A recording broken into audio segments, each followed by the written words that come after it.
Hello everyone, this is Sunil Jangra, your physics educator. Welcome to the channel. तो कैसे आप सब? आई होप सभी अच्छे होंगे, अच्छे से पढ़ रहे होंगे।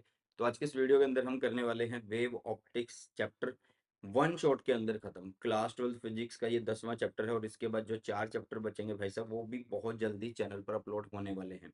मॉडर्न फिजिक्स बचेगी, वो बिल्कुल आसान है।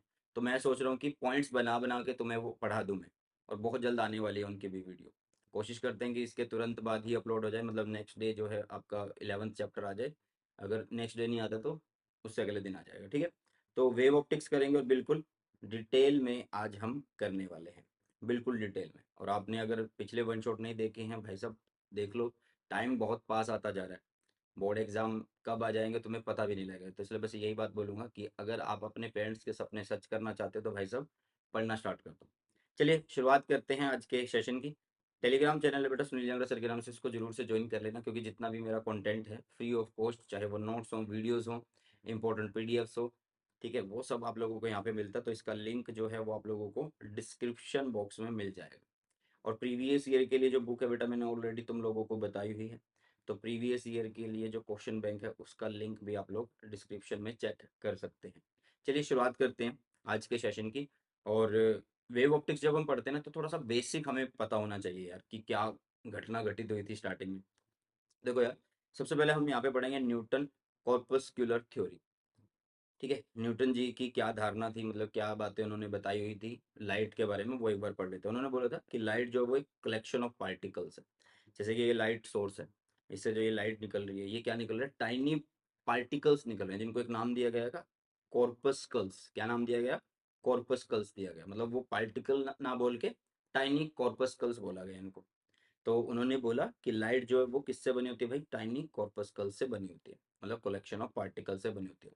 और ये जो है भाई साहब कैसे ट्रैवल करते हैं? ये स्ट्रेट लाइन में ट्रैवल करते हैं। और इनकी जो स्पीड होती है वो क्या होती है? वो अलग अलग होगी, अलग अलग मीडियम के अंदर, ठीक है। Different speed in different medium.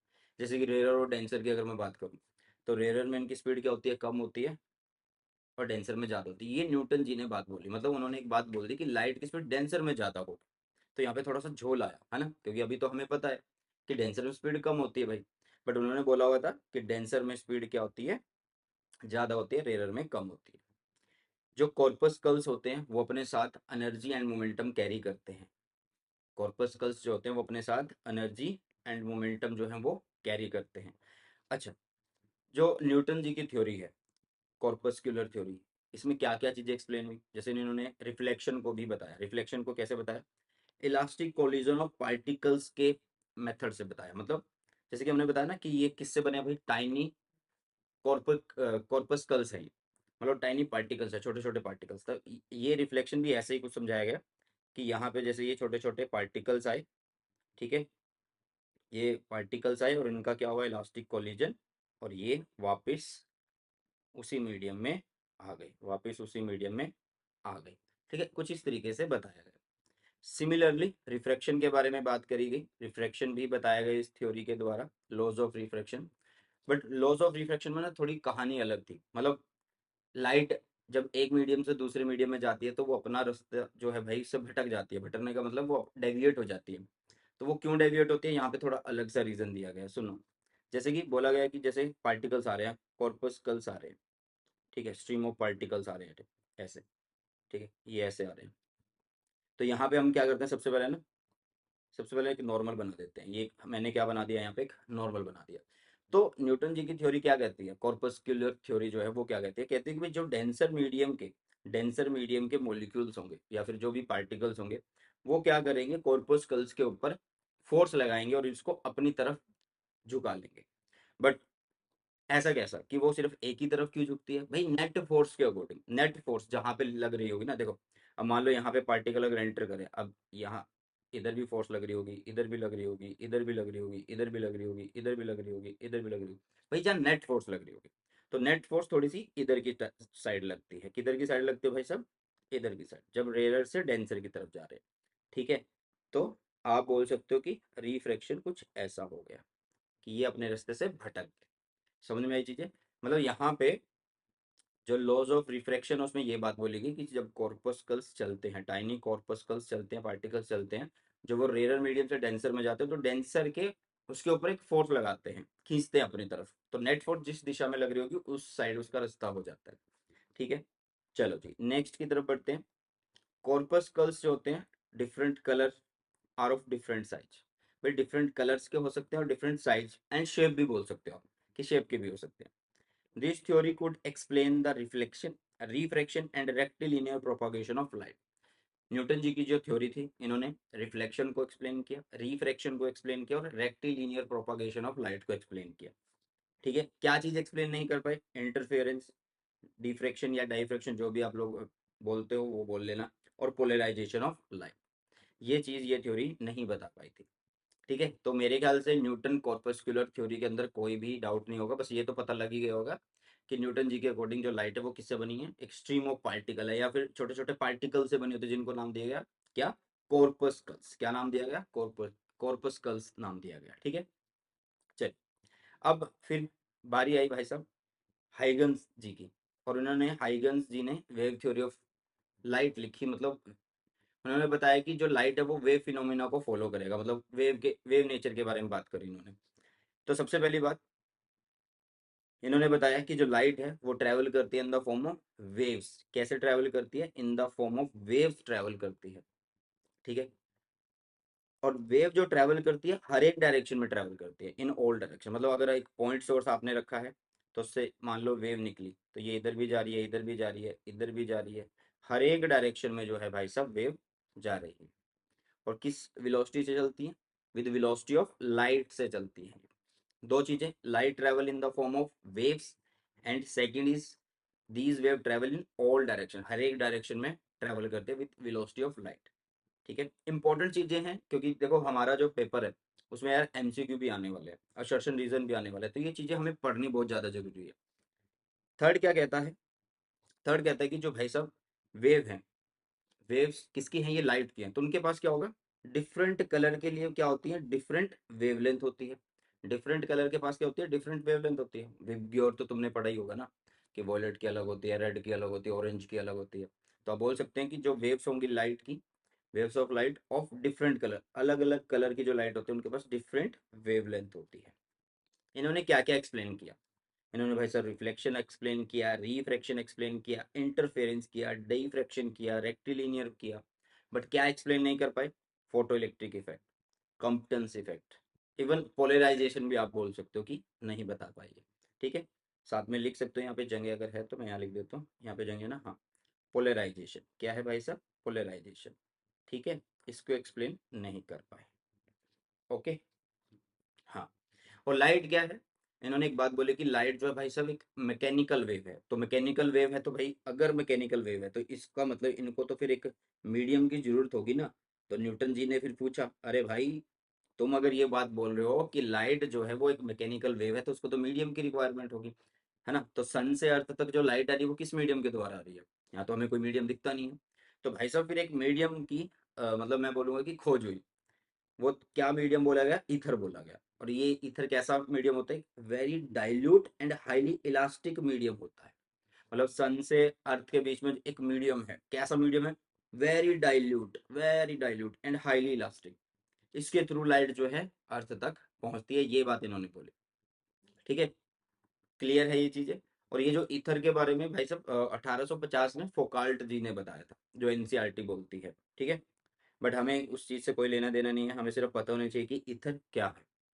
तो ये दो थ्योरी जो है भाई साहब सबसे पहले आप लोगों को आनी चाहिए, अगर आप लोगों को वेव ऑप्टिक्स पढ़ना है बहुत अच्छे से, अगर पढ़ना है। ठीक है, चलो अब चलते हैं हाइगन प्रिंसिपल पे। हाइगन प्रिंसिपल क्या कहता है? बहुत ज़्यादा इंपॉर्टेंट है, वेरी वेरी इंपॉर्टेंट है। ठीक है, क्योंकि अगर ये वाला अगर आपने समझ लिया, तो भाई आगे जो रिफ्लेक्शन पढ़ेंगे, रिफ्रैक्शन पढ़ेंगे और फॉर्मेशन पढ़ेंगे वो आसान तरीके से तुम्हें समझ में आ जाएगा। ठीक है, देखो यार, हाइगन प्रिंसिपल पढ़ने से पहले ना उसके अंदर भी कई चीज़ें जो हमें जाननी होगी। वेव फ्रंट होता है, क्या होता है? वेव फ्रंट होता है, इसको हमें सबसे पहले जानना है। डेफिनेशन तुम लोग पढ़ सकते हो, क्या है ये? The locus of all particles in a medium, the locus of all particles in a medium vibrating in the same face is called wave front. Definition तो रट लेते हैं, बट एक्चुअल में समझना है यार ये है क्या चीज। मान लो यार पानी है, सुनना ध्यान से। मान लो यार ना पानी है, एक मिनट रुको, ये से कि यहाँ पे ना पानी है ऐसे, ठीक है, ये पानी है, वाटर है, दिख रहा होगा, हाँ। चलो, अब ये क्या है, वाटर है। अब इस वाटर के अंदर ना, मतलब ये शांत वाटर है, ये वाटर जो है ना बड़ा शांत है, कोई दिक्कत नहीं है, बिल्कुल आराम से स्थिर पानी है, खड़ा पानी है, ओके जी। अब क्या हुआ, मैंने थोड़ी सी मस्ती कर दी वाटर के साथ, एक स्टिक ली और इस वाटर को ऐसे हिला दिया, इस वाटर को ऐसे हिला दिया, तो आप लोग देखते हैं कि इस वाटर में क्या हो जाता है भाई साहब, वेव्स ही बन जाती हैं, ऐसे ऐसे वेव बनती है। और लेकिन वो वेव्स कैसी बनती हैं, मतलब अगर तुमने यहाँ से वाइब्रेशन करी, मान लो यहाँ पे बीच में वाइब्रेशन करी ऐसे और हिला दिया, तो यहाँ से क्या होगा, वेव्स निकलेंगी, चारों दिशाओं में निकलेंगी, चारों दिशाओं में वेव्स निकलती हैं, ऐसे निकलती हैं, जैसे कि इधर निकली, इधर निकली, इधर निकली, इधर निकली, इधर निकली, ठीक है, इधर निकली, ऐसे। तो ये वेव्स निकल पड़ी, वेव्स निकल पड़ी। लेकिन तुमने एक चीज और देखी होगी, जब हम उस पानी को हिलाते हैं ना, खड़े पानी को, तो वहां सर्कल बन रहे होते हैं, वो जो सर्कल बने हैं वो कौन है, वो वेव फ्रंट है। कैसे, देखो यार, किसी भी टाइम टी पे, मतलब किसी भी टाइम टी पे, इस पॉइंट से अगर हम देखें, इस पॉइंट से किसी भी एक्स डिस्टेंस पे, किसी भी एक्स डिस्टेंस पे, इधर भी एक्स डिस्टेंस पे, इधर भी एक्स डिस्टेंस पे, इधर भी एक्स डिस्टेंस पे, और इधर भी एक्स डिस्टेंस पे, और इधर भी एक्स डिस्टेंस पे, इधर भी एक्स डिस्टेंस पे, सेम टाइम टी पे, किसी भी एक्स डिस्टेंस पे, सबके लिए फिक्स है। मान लो यहाँ वाला जो पॉइंट है, ठीक है, या फिर मैं बोलूँ कि यहाँ वाले जो पार्टिकल्स हैं, ये वाले जो पार्टिकल्स है, डिस्टेंस एक्स पे जो पार्टिकल्स है, दिख रहे हैं, चलो जी, डिस्टेंस एक्स पे जो पार्टिकल्स हैं, ये वाइब्रेट कर रहे हैं भाई साहब सेम फेस के अंदर। तो locus of all the particle vibrating, locus of all the particles किसी एक मीडियम के वाइब्रेटिंग इन सेम फेस, उसको बोला जाता है वेव फ्रंट। मतलब इनको मिला दो यार, इनको ऐसे मिला दो, तो ये जो है ये क्या कहलाएगा, ये वेव फ्रंट कहलाएगा। ये क्या कहलाएगा आप लोगों के पास, वेव फ्रंट कहलाएगा। मेरे ख्याल से अब समझ में आ गया होगा कि वेव फ्रंट क्या होता है, ठीक है। वेव फ्रंट क्या होता है, सिमिलरली आप पॉइंट सोर्स के लिए भी बोल सकते हो कि पॉइंट सोर्स के लिए क्या होता है, लाइट हर एक जगह निकल रही होती है, तो वो एक स्फीयर टाइप सा कवर करता है, ठीक है। एक इंपॉर्टेंट नोट आप लोगों के लिए बना के मैंने लिखा हुआ है, ये एक बार ध्यान दे दो। क्या है, the direction of propagation of light is perpendicular to the wave front.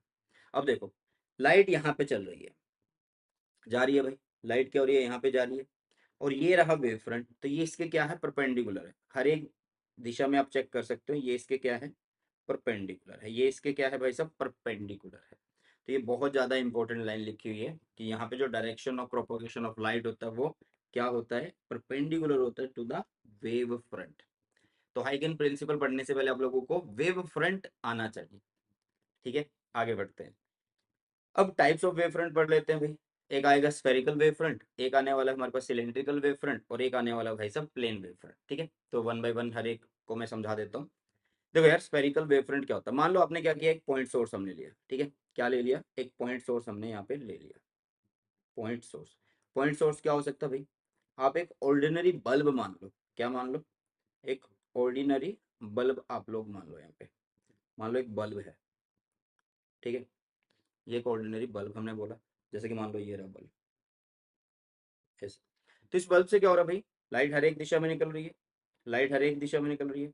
तो locus of all the particle, locus of all the particle in a medium vibrating in same face, उनको मिला दो, उनको मिला दो, तो ये क्या कहलाएगा आप लोगों के पास, वेव फ्रंट कहलाएगा। तो ये कैसा है, ये स्फीयर की फॉर्म में आ रहे हैं, क्योंकि वो चारों तरफ देगा यार लाइट, वो कैसा देगा, चारों तरफ लाइट देगा, point source. When light emerging from a point source, wave front are spherical. क्या कैसे होते हैं भाई साहब, स्फेरिकल्स होते हैं, सॉरी स्फेरिकल्स होते हैं, यहाँ पे क्लिक कर दिया मैंने। भाई लाइट अगर एमर्ज हो रही है, एमर्ज मतलब बाहर निकल रही है किसी एक पॉइंट सोर्स से, तो वहां पे वेव फ्रंट कैसे होते हैं, स्फेरिकल होते हैं। ये है direction of propagation of light, and ये होते हैं वेव फ्रंट्स। ये क्या है, ये वेव फ्रंट्स हैं, ठीक है, ये क्या है भाई साहब, वेव फ्रंट्स है। समझ आ रही है चीजें, दिख भी रहा होगा। चलो, अब यहाँ पे दो चीज आप लोगों को देखनी है, एक होता है एम्पलीट्यूड और एक होता है इंटेंसिटी। अगर तुमने ईएम वेव पढ़ा है मेरे साथ, तो वहां पे मैंने तुम्हें ना एक चीज सिखाई थी कि भाई जो आई है, कि भाई जो आई है वो होगा पावर बाय में एरिया।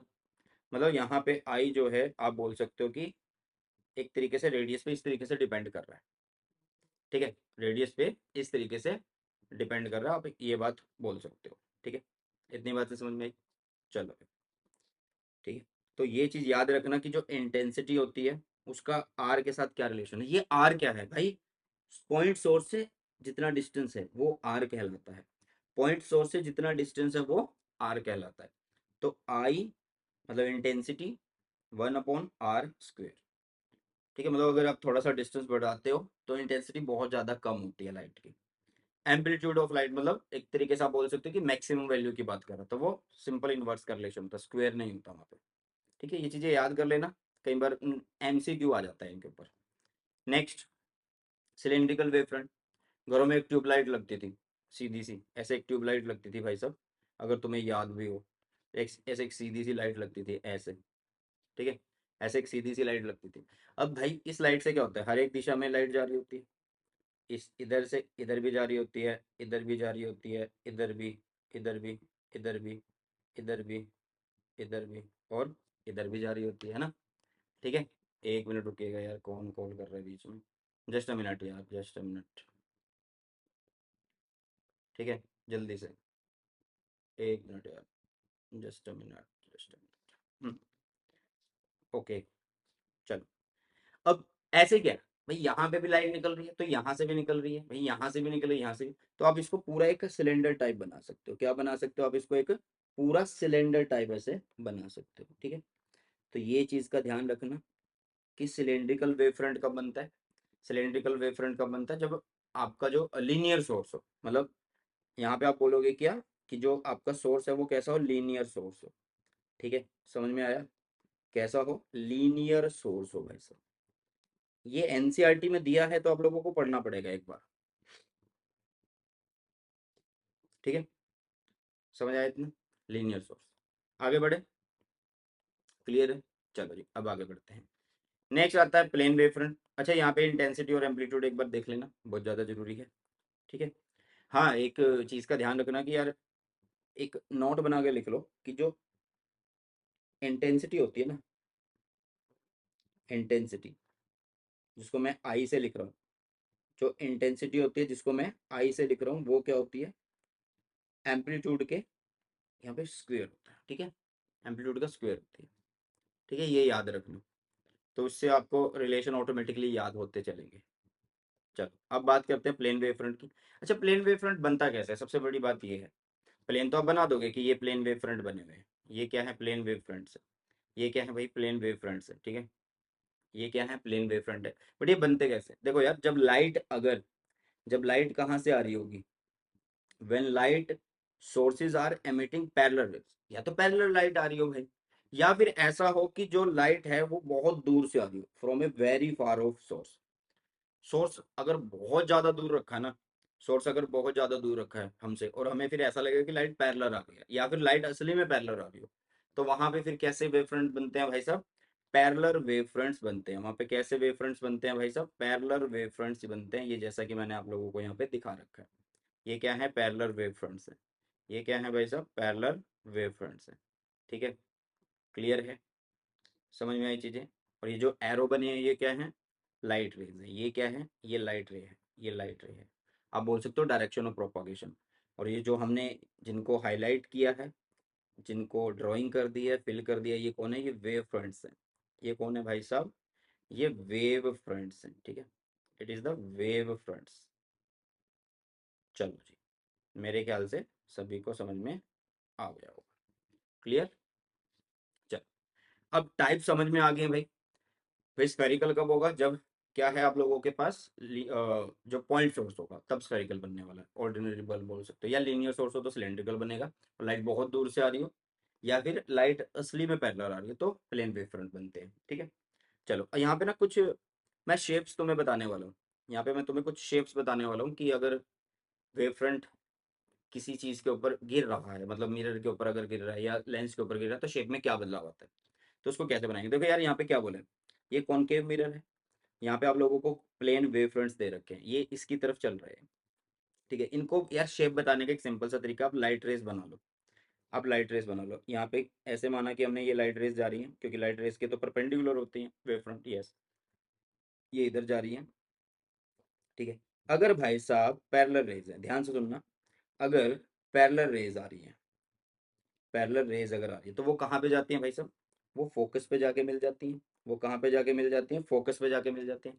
तो इसका मतलब भी यही हुआ कि यहाँ पे जो ये वेव फ्रंट्स हैं ये सीधे जाएंगे, ठीक है, और उसके बाद ये कुछ ऐसी फॉर्म ले लेंगे, ठीक है, ऐसी मतलब फोकस पे आके ऐसे बन जाएंगे, ठीक है, समझ आया? यस और नो? तो ऐसे सर्कुलर सर्कुलर तो नहीं बोलोगे आप, कर्व्ड शेप बोल दोगे कि कर्व्ड शेप में ये हो जाते हैं। क्लियर है? ये कौन है? ये वेव फ्रंट्स है भाई साहब, ये वेव फ्रंट्स है, ये वेव फ्रंट्स हैं। समझ में आया या नहीं आया? जल्दी से एक बार बताओ। अच्छा, अगर दूसरा मिरर हो फिर क्या करेंगे? चलो यार, दूसरा मिरर है तो फिर क्या करेंगे? पहले तुम क्या करो, लाइट रेज बना दो। पहले तुम क्या करो, लाइट रेज बना दो। लाइट रेज बना दी। अब लाइट रे क्या करती है भाई? अब लाइट रे क्या करेगी? लाइट रे तो कॉन्वेक्स मिरर से दूर जाती हैं, डाइवर्ज हो जाती हैं, तो ये डाइवर्ज हो जाएंगी और ऐसे किधर की साइड बनेंगी? इधर की साइड, ठीक है, ऐसे डाइवर्ज हो जाएंगी, ये ऐसे डाइवर्ज हो गई। तो आप फिर वेव फ्रंट को कैसे बताओगे कि ये ऐसी कुछ शेप ले लेती है, ऐसी कुछ शेप ले लेती है, ठीक है, समझ में आया? चलो, अगर लेंस के बारे में बात करें, कॉन्वेक्स लेंस के बारे में अगर हम बात करें, दिख रहा होगा ना? हाँ, चलो भाई, ये अगर कॉन्वेक्स लेंस के बारे में अगर हम बात करें फिर क्या होगा? सिंपल है यार, वेव फ्रंट के साथ साथ तुम पहले क्या बना लो? लाइट रेज बना लो। वेव फ्रंट के साथ साथ तुम पहले क्या बना लो? लाइट रेज बना लो। ये मैंने लाइट रेज बनाई। अब लेंस में क्या होता है कि पैरेलल रेज अगर आ रही है तो सेकेंडरी फोकस पे वो क्या आ जाएंगी? कन्वर्ज हो जाएंगी। ये कन्वर्ज हो गई। तो इसका मतलब जो रेज है, मतलब वेव फ्रंट्स हैं, वो कैसे हैं, किस शेप में आ जाएंगे? वो इस शेप में आएंगे। वेव फ्रंट्स हैं वो इस शेप में आ जाएंगे। क्लियर? यस और नो? चलो, समझ आया इतना? चलो, अब दूसरे लेंस की बात करते हैं। दूसरा लेंस क्या करता है? दूसरा लेंस क्या करता है भाई? सीधा सा आप अपनी रेस बनाओ, सीधा सा आप अपनी रेस बनाओ। अब ये क्या होगा? यहाँ से ये इधर भाग जाएगा और यहाँ से ये इधर भाग जाएगा, ठीक है। अरे अरे अरे अरे, ये इधर भाग जाएगा, ठीक है। अब ध्यान से सोचो कि भाई लाइट रे फिर कहाँ जा रही होगी, मतलब वेव फ्रंट्स जो हैं वो कैसे बन रहे होंगे फिर? जब ये वेव फ्रंट्स है, ये वेव फ्रंट्स है, मैं लिख भी देता हूँ ताकि आप सबको ध्यान में रहे। वेव फ्रंट्स है ये। तो यहाँ पे आप लोग बोलोगे कि ऐसे ऐसे बनेंगे, ठीक है, समझ में आ रही है चीजें? तो ये वेव फ्रंट्स आप लोगों के पास होंगे ऐसे। ये शेप्स हैं, आप लोगों को ये वेव फ्रंट की शेप्स हैं, ये आप लोग बोल सकते हो वेव फ्रंट शेप्स, क्योंकि इसके ऊपर सीबीएसई में क्वेश्चन जरूर आता है, ठीक है, सीबीएसई में क्वेश्चन जरूर आता है। तो ये जरूर से आप लोग एक बार देख लेना यार कि अगर कॉनकेव मिरर है तो कैसी शेप बनती है। ये यहाँ पे आके यहाँ पे ऐसे बन जाएगी, और ये प्लेन वेव फ्रंट यहाँ पे आके ऐसे बाहर की तरफ फैलेगी, यहाँ पे ये इधर की साइड, और यहाँ पे ये ऐसे कन्वर्ट हो जाएगी, ठीक है। तो ये शेप आप लोगों को बतानी थी जो ऑलरेडी मैंने तुम्हें बता दी है। चलो, अब चलते हैं हाइगन प्रिंसिपल के मेन मतलब टॉपिक पे कि हाइगन प्रिंसिपल इन एक्चुअल है क्या। 3 पॉइंट्स हैं, इन 3 पॉइंट्स को समझ लेना, सब कुछ याद हो जाएगा आप लोगों को, ठीक है। हाइगन प्रिंसिपल, देखो यार ध्यान से क्या कहता है हाइगन प्रिंसिपल। पहला जो मतलब पॉइंट है उसको बनाते हैं सबसे पहले।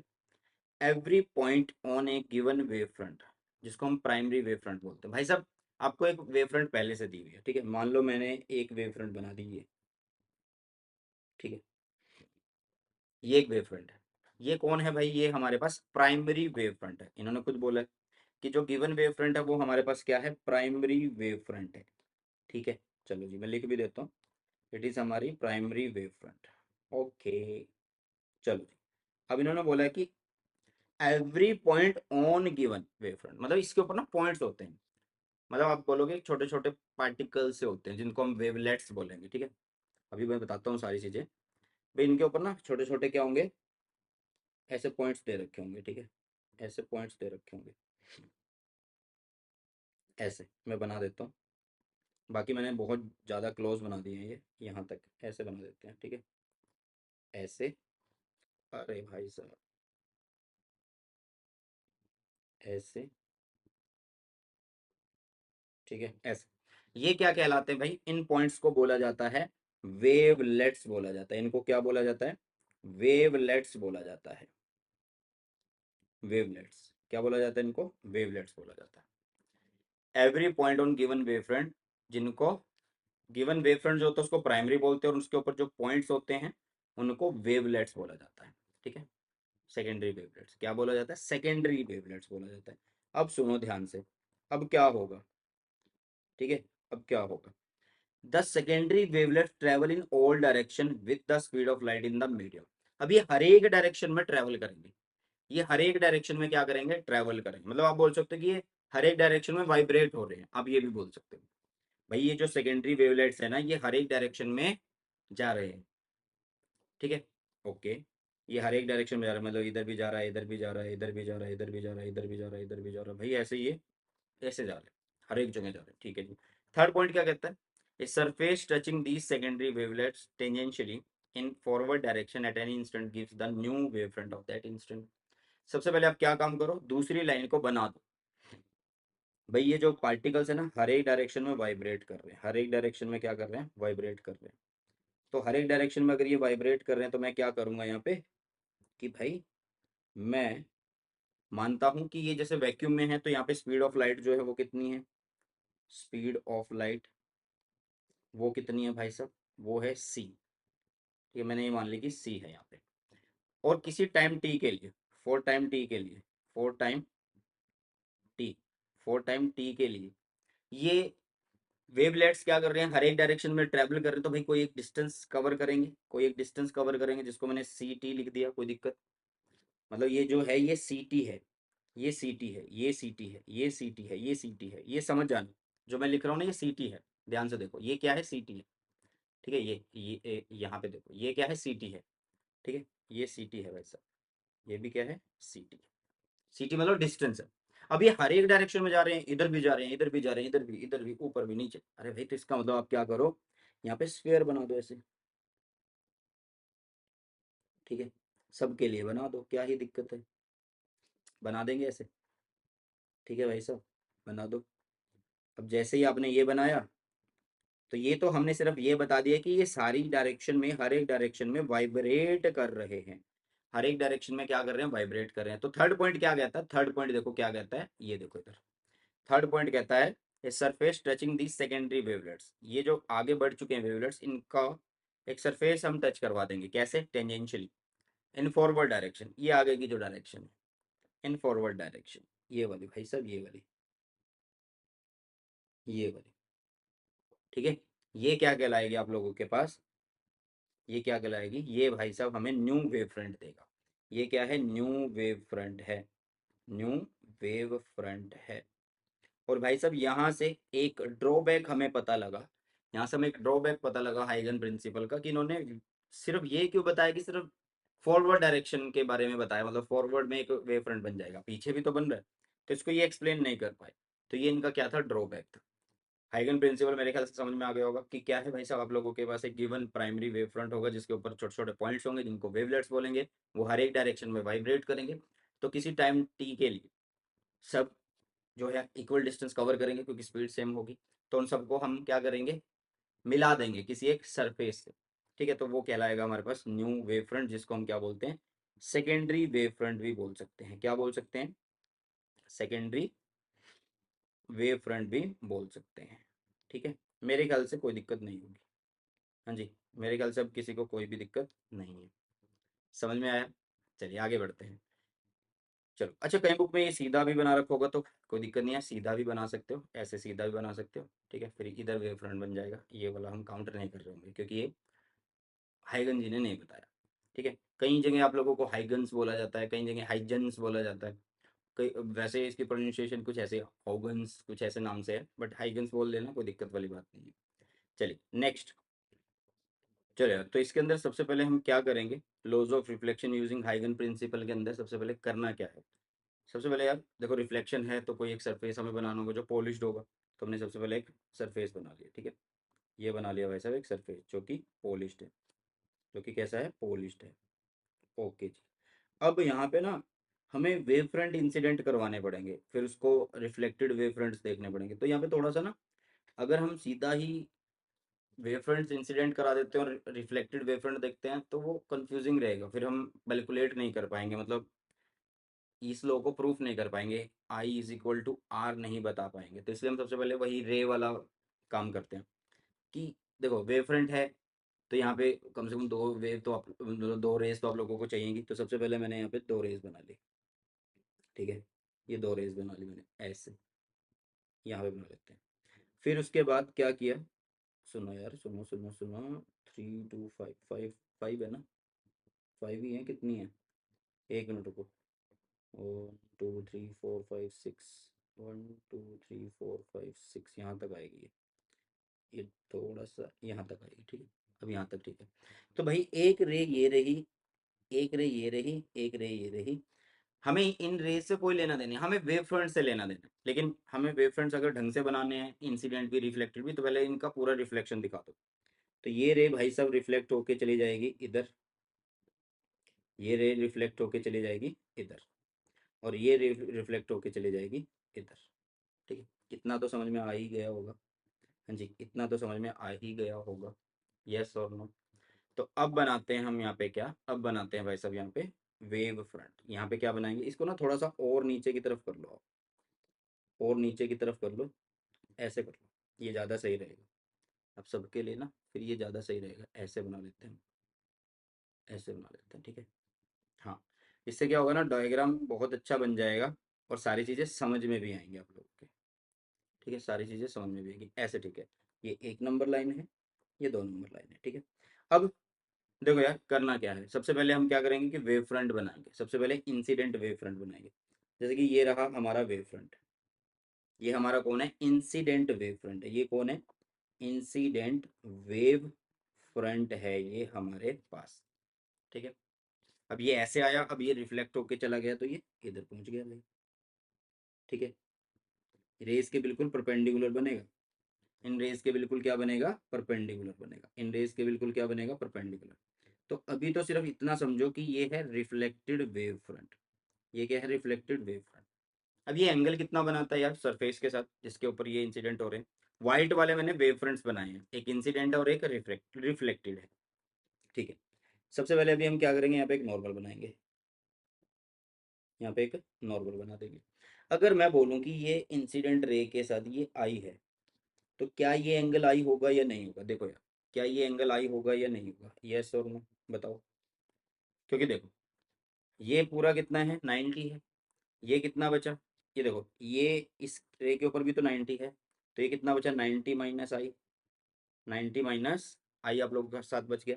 तो यहाँ तक, सॉरी यहाँ तक आएगा ये, सॉरी वाइट के साथ यहाँ तक आएगा आई एंगल, क्लियर है। चल, सिमिलरली यहाँ पे भी आप लोग बना सकते हो रिफ्लेक्टेड सॉरी रिफ्लेक्शन वाला एंगल। अगर इंसिडेंट रे के साथ अगर मैं देखूं तो ये कौन सा एंगल है भाई, आर एंगल है, तो कॉमन सी बात है कि ये वाला एंगल भी आर एंगल होगा। क्लियर, डायग्राम को मैं इतना बड़ा ही रख लेता हूँ ताकि तुम्हें सही में समझ में आ जाए, सही में नहीं मतलब अच्छे से समझ में आ जाए, ठीक है। चल, तो अगर मैं इसको नाम दूं ए बी, तो ये हो गया यहाँ पे सी डी, ठीक है, इतनी चीज समझ में आई।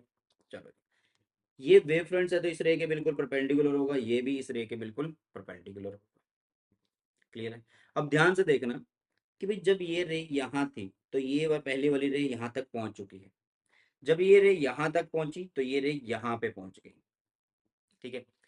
क्या मैं यहाँ पे ये बोल सकता हूँ हेयर, क्या मैं यहाँ पे ये बोल सकता हूँ हेयर कि भाई जो सी डी है, सॉरी सी बी जो है वो ए डी के बराबर है, कैसे सर, कैसे, सुन ध्यान से, ये उसी सेम मीडियम में जा रही है, सेम मीडियम में लाइट जा रही है, तो भाई उसकी कुछ ना कुछ एक स्पीड होगी जिसको मैंने वी बोल दिया, और सेम टाइम की हम बात कर रहे हैं उसी टाइम के लिए, तो वी टी हो गया। भाई ये रे यहाँ तक जब पहुंच रही है टाइम टी के लिए, तो ये रे यहाँ तक पहुंच रही है टाइम टी के लिए, दोनों की स्पीड सेम है, तो कॉमन सी बात है ये डिस्टेंस और ये डिस्टेंस सेम रहने वाला है, क्योंकि जो डिस्टेंस आएगा वो तो वी टी आएगा। तो यहाँ पे जो सी बी है और ए डी है वो दोनों बराबर आ चुके हैं, वो दोनों कैसे हैं भाई सब, बराबर आ चुके हैं। तो यहाँ पे अगर मैं एक ट्रायंगल बनाऊँ, यहाँ मतलब ट्रायंगल कंसिडर करूँ, दो triangle, triangle A B C and triangle A D C, ये अगर मैं कंसिडर करूँ तो ये क्या कॉन्ग्रुएंट हैं दोनों ट्रायंगल। देखो यार, यहाँ पे एंगल बी और एंगल डी वो बराबर हैं, वो 90 है, एंगल बी और डी जो है वो बराबर है, वो 90 है। ओके। और यहाँ पे C B and A D जो है वो बराबर है। ठीक है। और दोनों के अंदर यार ए सी कॉमन ही तो है, ए सी जो है वो कॉमन है, ए सी जो है वो दोनों के अंदर कॉमन है। तो अपोजिट एंगल क्या हो जाएंगे, जो अपोजिट एंगल्स हैं, अपोजिट्स एंगल्स, कौन से अपोजिट एंगल भाई, जो ब्रांचेस बराबर हैं, जो ब्रांचेस बराबर है, ये वाली और ये वाली जो ब्रांच बराबर है, इनके अपोजिट एंगल जो है वो कैसे हो जाएंगे, इसके अपोजिट इधर वाला एंगल, इसके अपोजिट इधर वाला एंगल, ये बराबर हो जाएंगे। तो आई इज इक्वल टू आर हो गया। यस और नो। तो यही तो हमें प्रूफ करना था इस लॉ के अंदर, यही तो हमें प्रूफ करना था इस लॉ के अंदर। क्लियर है। तो लॉज ऑफ रिफ्लेक्शन यूजिंग हाइगन प्रिंसिपल आप लोगों ने यहाँ पे शो कर दिया है। इसी प्लेन में वेव फ्रंट है, इसी में वो रिफ्लेक्ट हो रहा है। ओके। इसी प्लेन में वेव फ्रंट है और इसी में वो रिफ्लेक्ट हो रहा है। समझ में आ रही हैं चीजें, यस और नो, जल्दी से एक बार बता दीजिए यार। ठीक है। एक सरफेस है, वेव फ्रंट आया और ऐसे होकर के ऐसे चला गया, तो इसी प्लेन में सब कुछ हो रहा है।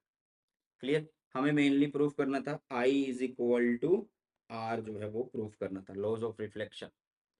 नेक्स्ट। अच्छा मैंने रिफ्लेक्शन बोला ना, चलो अगर रिफ्रैक्शन बोल दिया होगा तो रिफ्लेक्शन ही समझना। अब हम करने वाले हैं किसको, अब हम करने वाले हैं यार लॉज ऑफ रिफ्रैक्शन यूजिंग हाइगन प्रिंसिपल। और कौन सा केस करेंगे, रेयर टू डेंसर का केस करने वाले हैं। कौन सा केस करने वाले हैं, रेयर टू डेंसर का केस हम करने वाले हैं। तो उसके लिए हम सबसे पहले एक इंटरफेस बना देंगे, उसके लिए हम सबसे पहले एक इंटरफेस बना देंगे। अच्छा कई बच्चे यहाँ पे सोचेंगे कि ये वेव्स बनी कैसे थी, मतलब ये वेव फ्रंट्स बने बने कैसे थे। अरे भाई सुन, ये इंसिडेंट वेव फ्रंट है, तो इस वेव फ्रंट में छोटे छोटे पॉइंट्स हैं, यहाँ पे भी पॉइंट्स है भाई, यहाँ पे भी पॉइंट्स है ना, पूरे में पॉइंट्स है। तो हमने क्या किया, इस पॉइंट को वाइब्रेट किया सेम डिस्टेंस के लिए इधर ऐसे, ठीक है, ऐसे कुछ वाइब्रेट किया, और इस पॉइंट को भी वाइब्रेट किया। इधर तो कोई काम ही नहीं है भाई, ये जाएगा इस साइड तो इधर आ गए, तो ये ऐसे बने होते हैं। क्लियर है। अभी मैं दोबारा रिफ्रैक्शन में भी तुम्हें ये चीज़ समझा देता हूँ। अब देखो ध्यान से, सबसे पहले क्या है, ये रेयर मीडियम है, ये आप लोगों के पास क्या है, रेयर मीडियम है, ये आप लोगों के पास डेंसर मीडियम। लाइट रे आई, ठीक है, लाइट रे आई, ये ऐसे लाइट रेज आ रही हैं, ठीक है, ये बराबर है ना, लाइट रेज आ रही है, ठीक है, ये एक लाइट रे है, एक लाइट रे है। अब ये लाइट रे भाई, अगर मैं यहाँ पे क्या बना दूँ, एक वेव फ्रंट बना दूँ, अगर मैं यहाँ पे क्या बना दूँ, एक वेव फ्रंट बना दूँ, ऐसे एक वेव फ्रंट बना दूँ, तो आपको पता है कि भाई यहाँ पे क्या होगा, वेव फ्रंट के ऊपर वेवलेट्स होंगे, तो उसको क्या कराना है, वाइब्रेट मुझे कराना है, क्या कराना है, वाइब्रेट कराना है। तो उसको मैंने ऐसे वाइब्रेट करा दिया, ठीक है।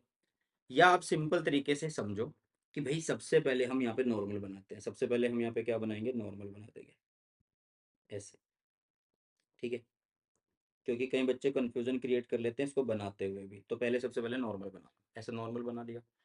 अब ये रे कहाँ जानी चाहिए भाई, ये रे जानी चाहिए after refraction from rare to denser, कहाँ जानी चाहिए, टुवर्ड्स द नॉर्मल। तो ये नॉर्मल की तरफ आ गई इधर, और ये भी क्या आ गई, नॉर्मल की तरफ आ गई इधर। यस और नो, बताओ यार जल्दी से, फटाफट से बताओ।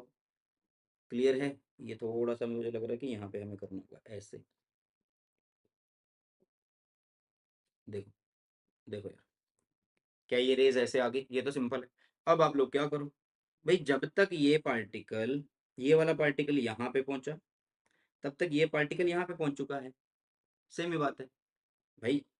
रिफ्रैक्शन कर दो आप लोग, हमने क्या किया, बता दिया कि ये हो गया भाई ऐसे एक वेव फ्रंट, ठीक है, परपेंडिकुलर बना देना इसके बिल्कुल, आप इसके बिल्कुल परपेंडिकुलर बना देना। इसको थोड़ा सा हम ऐसे कर लेते हैं,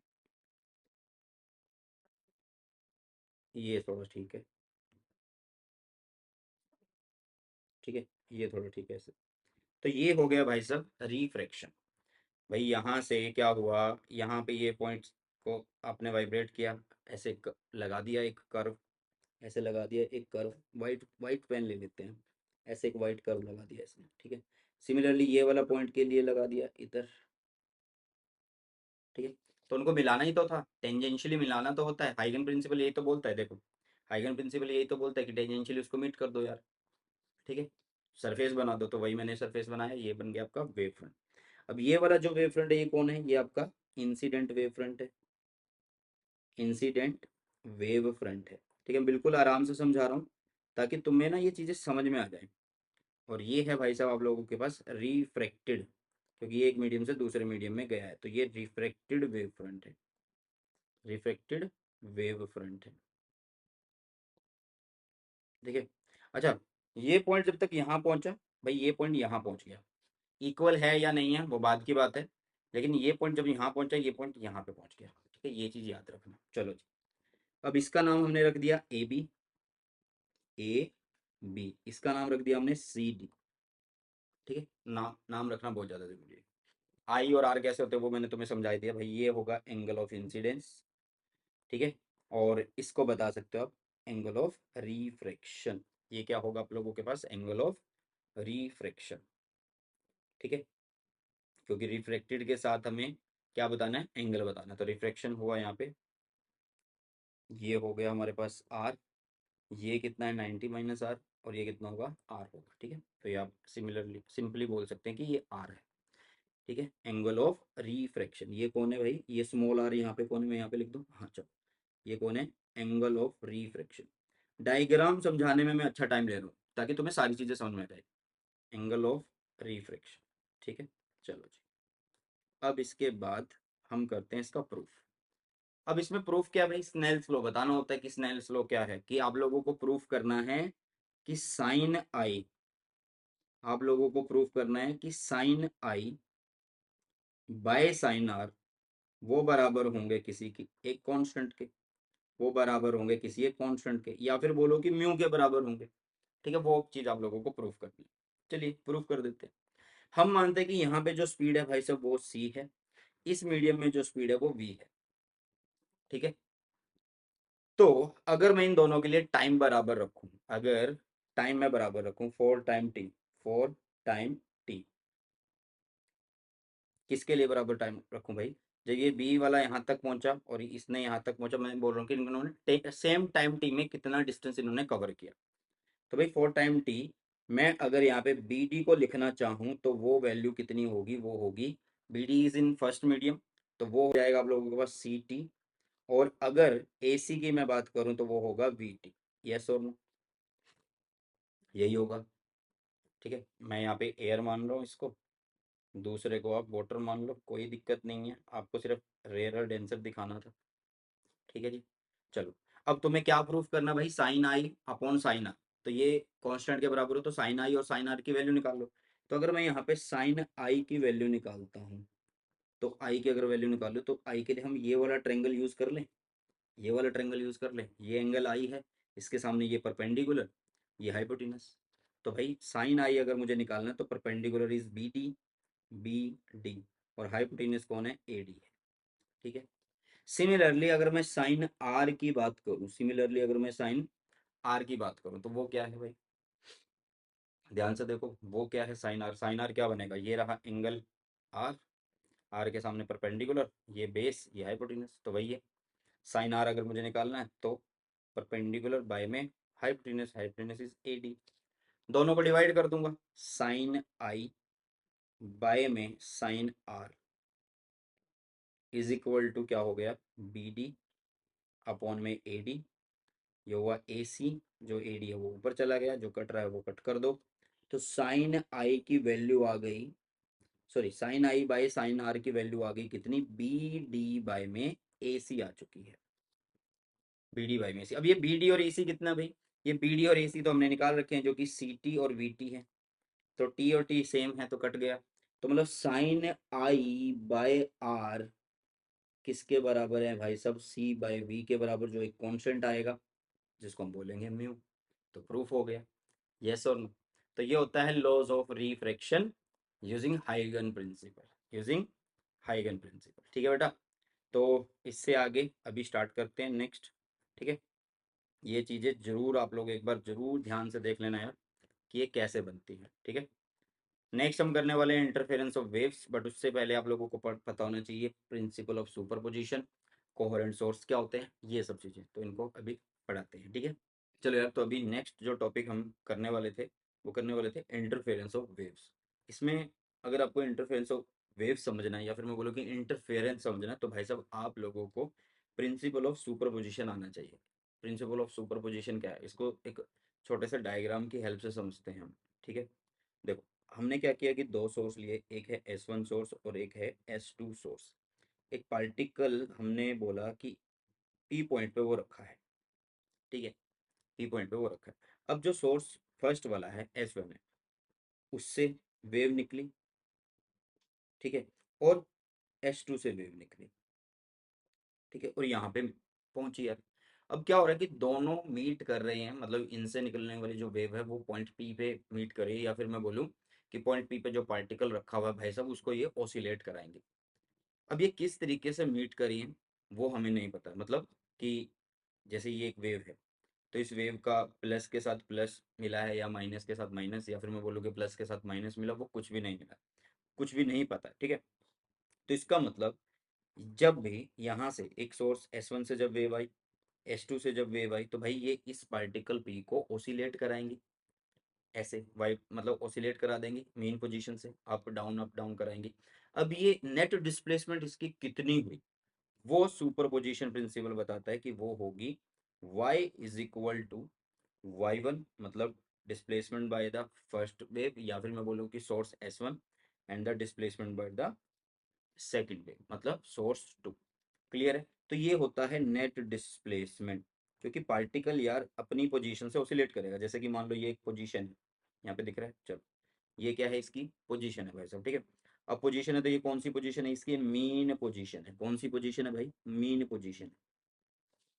ठीक है, अब ये पार्टिकल ऊपर नीचे हो रहा है, ऐसे वाइब्रेट कर रहा है, तो कितना ये मतलब नेट डिस्प्लेस कितना होगा, वो कौन बता रहा होगा, वो बता रहा होगा सुपरपोजिशन प्रिंसिपल। कौन बता रहा होगा, सुपरपोजिशन प्रिंसिपल बता रहा होगा।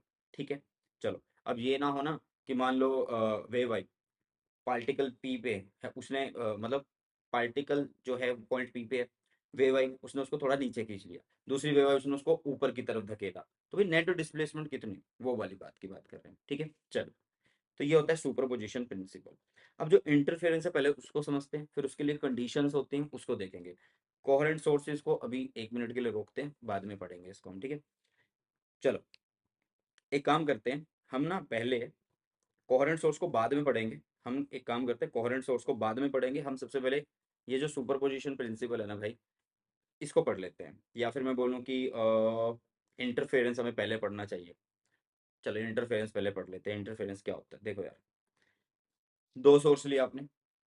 ठीक है, दो सोर्स लिए, दोनों सोर्स से लाइट आई और लाइट आके मिक्स हो गई, मिल गई, तो कहीं पे क्या होगा, लाइट ज़्यादा मिलेगी, कहीं पे क्या होगा, लाइट कम मिलेगी, मतलब इंटेंसिटी बहुत कम होगी, मतलब कहीं पे ब्राइट मिल रहे होंगे स्पॉट्स, कहीं पे डार्क स्पॉट्स मिल रहे होंगे, तो ये इंटरफेरेंस कहलाता है। डेफिनेशन एक बार देख लो, when two waves of exactly same frequency travel in a medium, जब दो वेव हों और एग्जैक्टली सेम फ्रीक्वेंसी के हों, जब वो किसी मीडियम में ट्रैवल करती हैं in same direction simultaneously, same direction एक साथ, then due to their superposition, उनका सुपरपोजिशन होता है, मिक्सिंग होगी उनकी, at some point intensity of light is maximum and while at some other point intensity is minimum, जो कि मैंने बोला, मतलब हमने क्या बोला कि यार लाइट वेव आ रही है, अब वो आके एक पोर्शन में जाके मतलब किसी एक रीजन में जाके वो मिल रही है, तो भाई कहीं ना कहीं लाइट ज़्यादा होगी, कहीं लाइट कम होगी, उसे बोलते हैं इंटरफियरेंस। क्या बोलते हैं उसे, इंटरफियरेंस बोलते हैं। अब इंटरफियरेंस के लिए ना भाई साहब कंडीशन होती हैं कुछ, वो आप लोग एक बार लिख लो।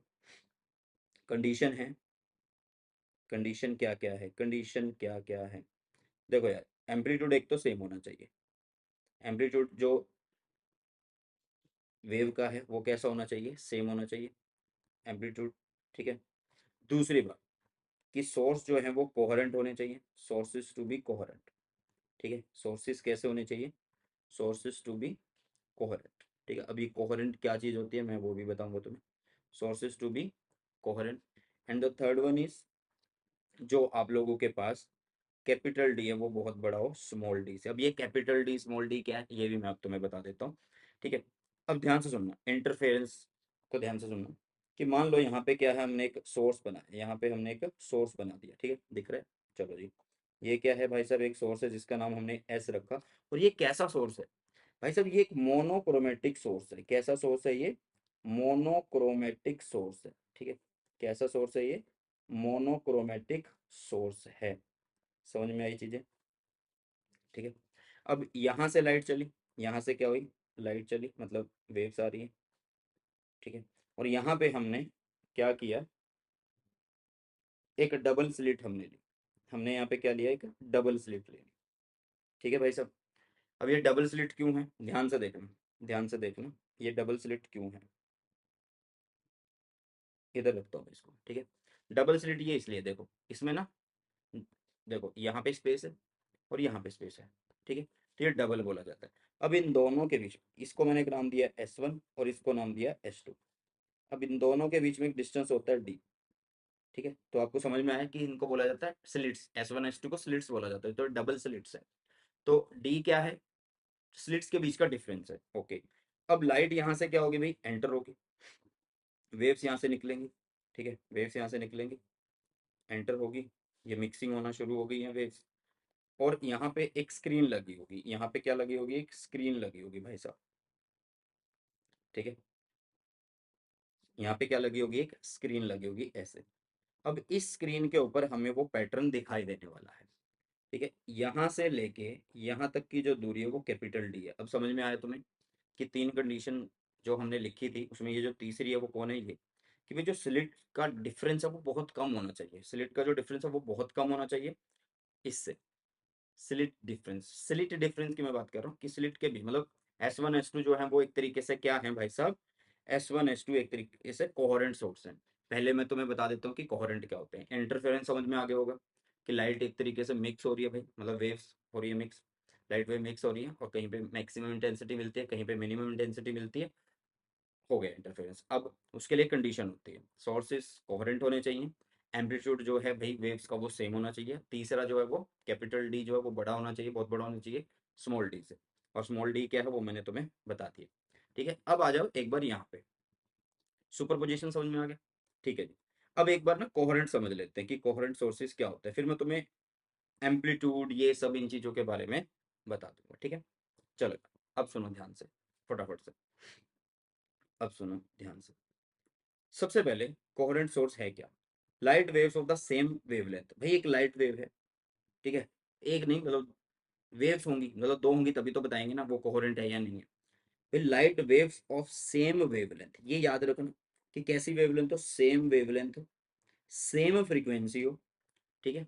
भाई दो सोर्स है, दोनों सोर्स से लाइट जो आ रही है वो सेम फ्रीक्वेंसी की आ रही है, सेम वेवलेंथ की आ रही है, और वो सेम फेस में है। अगर वो सेम फेस में नहीं है तो कांस्टेंट फेस डिफरेंस उनके बीच में होना चाहिए, कांस्टेंट फेस डिफरेंस उनके बीच में होना चाहिए।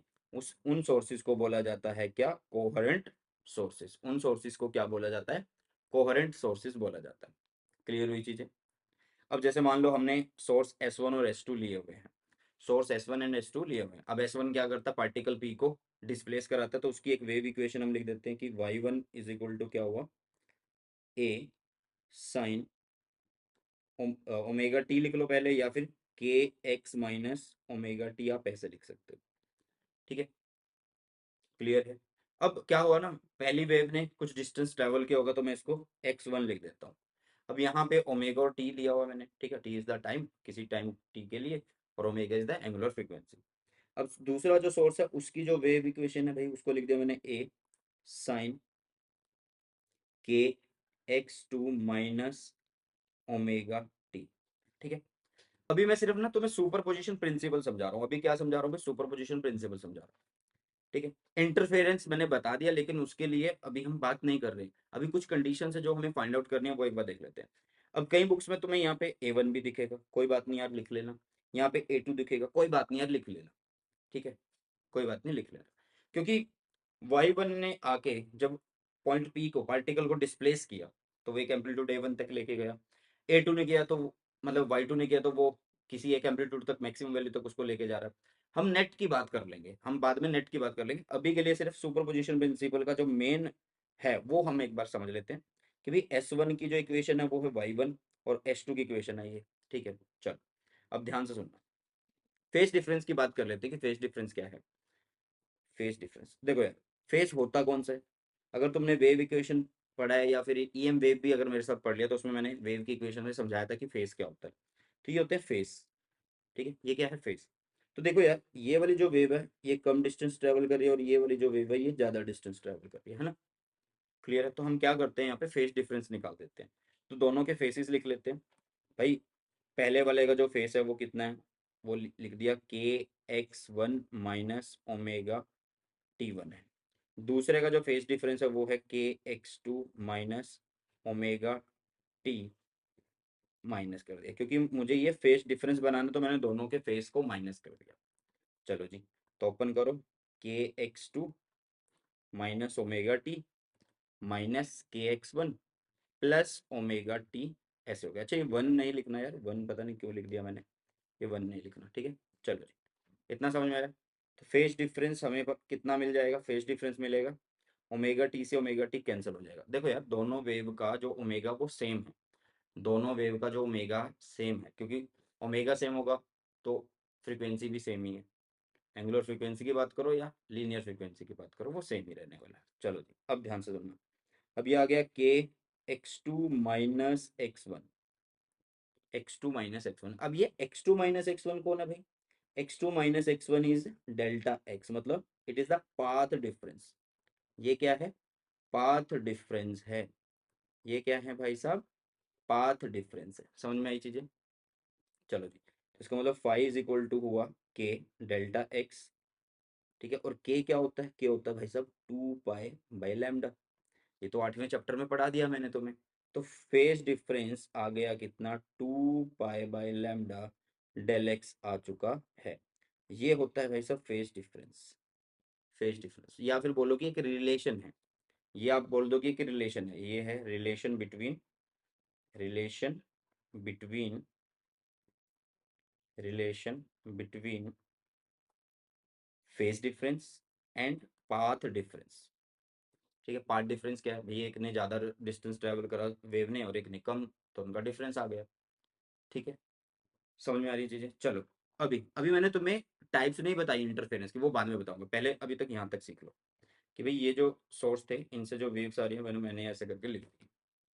ठीक है, होने को कंडीशन क्या होनी चाहिए, अच्छा इंटरफेरेंस अगर देखें तो उसका मतलब है कि ए वन ए टू भी बराबर होने चाहिए इंटरफेरेंस के लिए, वो बाद में बात करेंगे, अभी के लिए सिर्फ ये बात करिए। एक रिलेशन हमने फाइंड आउट कर लिया है। चलो ठीक है, चलो जी, अब देखो ध्यान से। अब हुआ क्या कि भाई एक नेट डिस्प्लेसमेंट हो रही है, मतलब वाई, देखो वाई तुमने लिखा कितना, Y is equal to Y one, Y one की इक्वेशन कितनी है, A one sine K x one minus omega T plus A two sine K x two, लिख रहा है, दिख रहा है ना यहाँ तक, माइनस ओमेगा टी मैंने यहाँ तक लिख दिया। ठीक है, तो घूम फिर के हमें देखो हमने क्या किया कि ए वन प्लस ए टू दोनों के एम्पलीट्यूड को एक तरीके से ऐड कर रहे हैं, कुछ एक नया एम्पलीट्यूड हमें मिलेगा। तो क्यों ना हम उसका एक रिलेशन फाइंड आउट कर ले, क्यों ना हम उसका एक रिलेशन फाइंड आउट कर ले। ठीक है, चलो, अब ध्यान से देखना यार, ध्यान से देखना। हम क्या करते हैं कि एक रिलेशन बना लेते हैं एम्पलीट्यूड्स के बीच में। मान लो जो फर्स्ट सोर्स है, मान लो जो फर्स्ट सोर्स है उससे निकलने वाली जो लाइट वेव है उसका एम्पलीट्यूड एक तरीके से आपने बोल दिया कि वो ए वन है। कितना है भाई साहब, ए वन है। ठीक है, हम मान लेते हैं कि दोनों के बीच में कुछ ना कुछ एक फेस डिफरेंस है, भाई दोनों के बीच में कुछ ना कुछ एक फेस डिफरेंस है, जिसको मैंने ए बना के लिख दिया, ये है ए टू। दोनों के बीच में कुछ ना कुछ एक फेस डिफरेंस है जिसको फाई मैंने लिख दिया है, फेस डिफरेंस है फाई मैंने लिख दिया है। ठीक है, कि भाई आपने क्या किया कि y1 जो मतलब y1 जो डिस्प्लेसमेंट हुई उसका मैक्सिमम एम्पलीट्यूड a1 है, y2 डिस्प्लेसमेंट हुई उसका मैक्सिमम एम्पलीट्यूड a2 है। तो हमने ये बोला कि फर्स्ट वाले का जो एम्पलीट्यूड है a1 है, दूसरे वाले का जो है मतलब पहले वाले से दूसरे वाले के बीच में जो फेस डिफरेंस भी है हमने ये मान लिया और वो बता दिया कितना है 5 है। तो नेट रिजल्टेंट आप लिख सकते हो या नहीं लिख सकते भाई बताओ, net resultant of the amplitude लिख दोगे या नहीं लिख दोगे, पहले मुझे ये बताओ। तो अगर वेक्टर्स पढ़े हैं या क्लास 11th अच्छे से पढ़ी है तो तुम लोग लिख सकते हो यार इसको। ठीक है, मतलब यहाँ पे आप इसको बोल दो कि एक एंगल बन चुका है थीटा, थीटा बोल दो। थीटा इज, भाई जो है वो अलग चीज़ है, फेस जो है वो इन दोनों के बीच का है। हमने मान लिया कि उनके बीच में फेस डिफरेंस इज दिस। ठीक है, चलो, तो भाई अगर ये ए वन है और ये ए टू है तो हम रिजल्टेंट एम्पलीट्यूड इजीली लिख सकते हैं, और वो कैसे होता है, A is equal to under root में A1 का स्क्वायर प्लस A2 का स्क्वायर प्लस 2A1 A2 कोस फाइव, उन दोनों के बीच में जो एंगल है। ये तो वेक्टर्स ने सिखा दिया था हमें, ठीक है। चलो यार, अब अगर हम एक और चीज करें, सुनना ध्यान से। अगर मैं एक पीछे चलूं, अगर मैं पीछे चलूं और तुम्हें एक पॉइंट बताऊं जो मैंने तुम्हें स्टार्टिंग में बताया था इस लेक्चर के, कि भाई जो आई होती है वो कैसा होता है। ये रहा आई, जो होता है इंटेंसिटी जो होता है वो एम्पलीट्यूड का स्क्वायर होता है, ठीक है। तो उसको हम यूज कर लेते हैं एक बार। यहाँ पे आ जाओ, यहाँ पे। तो भाई हमें पता है कि आई जो है वो एम्पलीट्यूड का स्क्वायर है, तो क्यों ना इसको इंटेंसिटी के फॉर्म में लिखते हैं। क्योंकि इंटरफेरेंस जब हो रहा है ना, तो हम मैक्सिमम मिनिमम इंटेंसिटी की बात कर रहे होंगे, तो इंटेंसिटी के लिए एक स्टार्टिंग से फॉर्मूला निकाल लेते हैं। ठीक है जी, अब सुनो ध्यान से। तो भाई अगर हमें ए का स्क्वायर चाहिए, तो इसका मतलब ये है कि मैं ऊपर वाली इक्वेशन को ऐसे लिख लूँ, ए स्क्वायर और इसको A1 का स्क्वायर प्लस A2 का स्क्वायर प्लस 2A1 A2 कोस फाइव। मैं इसको ऐसे लिख लूँ, कोई दिक्कत तो नहीं होगी, होने भी नहीं चाहिए। सिंपली तो क्या SBS कर दिया दोनों साइड। चलो अब A2, ए जो स्क्वायर है उसको क्या लिख सकता हूँ मैं, आई लिख सकता हूँ। A1 को कैसे लिख सकता हूँ, I1 लिख सकता हूँ। दूसरे को I2 लिख सकता हूँ। फिर उसके बाद भाई 2 है, अच्छा एक मिनट, इस हाँ ये 2 है। उसके बाद A1 अगर मुझे निकालना तो मैं कैसे लिखूंगा यार, क्या A1 को मैं ऐसे लिख सकता हूँ अंडर रूट I1, और A2 को मैं अंडर रूट I2 लिख दूँ, और साथ में है cos फाइव। तो ये जो फॉर्मूला बनेगा भाई साहब, ये बन जाएगा हमारा इंटेंसिटी का फॉर्मूला। अब यहीं से हमें मैक्सिमम मिनिमम ये इंटेंसिटी फाइंड आउट करनी है, मतलब यहीं से हम मेन फॉर्मूलाज हमरे बना लेंगे, ठीक है। चल समझ में आया, देखो यार, समझ में आया कि I is equal to I1 plus I2 plus 2 under root I1 I2 cos phi, ठीक है। ओके, क्लियर हो रही हैं चीज़ें, जल्दी से बताओ। चलो, अगर आपको डायरेक्शन लिखनी है तो डायरेक्शन के लिए आप क्या करोगे, ये आप लोगों को पता ही है A1 है, ये आपको पता है A है, ठीक है। आप इधर वाला कंपोनेंट भी निकाल लेना, मतलब ये A2 होगा तो ये भी A2 है, तो इसके कंपोनेंट निकाल लेना इधर, इधर हो जाएगा डायरेक्शन। बट उसकी जरूरत नहीं होने वाली, हमें मेनली इंटेंसिटी से बात करनी है। अब ध्यान से देखना, अब ध्यान से देखना कि भाई इंटेंसिटी का फॉर्मूला आ चुका है, I is equal to I1 plus I2 plus 2 under root I1 I2 cos five, ये आ चुका है। अब हमें देखना है कि यार इंटेंसिटी अगर मुझे मैक्सिमम चाहिए, अगर मुझे इंटेंसिटी मैक्सिमम चाहिए, या फिर मैं मिनिमम की भी बात साथ में ही कर लेता हूँ, तो कोस फाइव इन सब की वैल्यू क्या होनी चाहिए, ठीक है। चलो, तो भाई अगर मुझे इंटेंसिटी चाहिए मैक्सिमम, अगर मुझे इंटेंसिटी चाहिए मैक्सिमम, तो मैं क्या करूँगा, देखो ध्यान से। भाई मैक्सिमम चाहिए तो इसका मतलब कोस फाइव की जो वैल्यू होगी वो कैसी होनी चाहिए भाई, कोस फाइव की जो वैल्यू होगी वो तो 1 होनी चाहिए।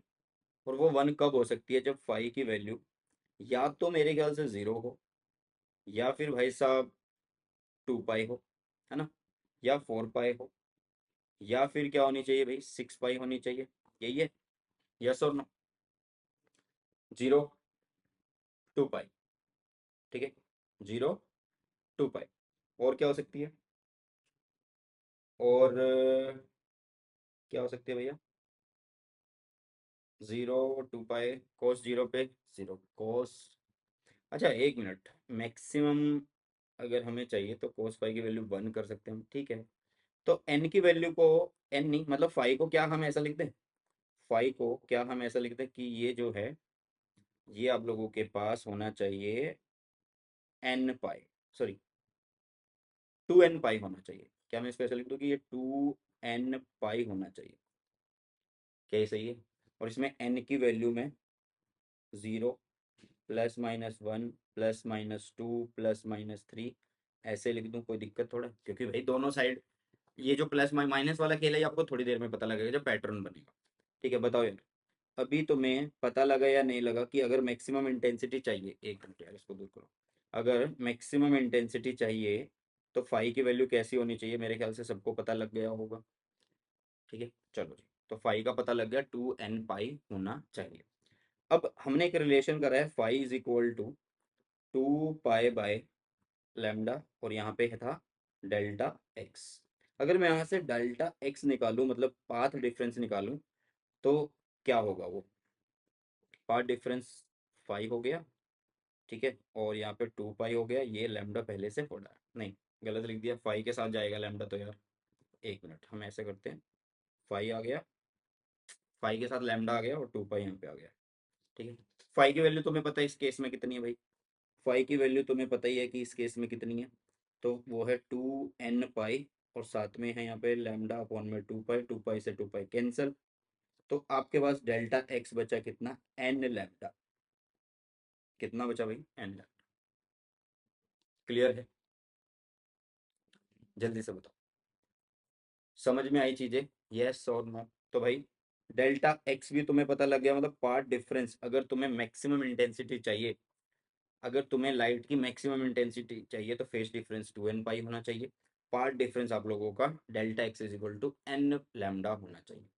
कितना होना चाहिए? एन लैम्डा होना चाहिए। अब एन की वैल्यू, एन की वैल्यू आप लोगों की वही है यार, प्लस माइनस ये सब हो सकती है, +-1, +-2, +-3, ठीक है, ऐसे हो सकती है।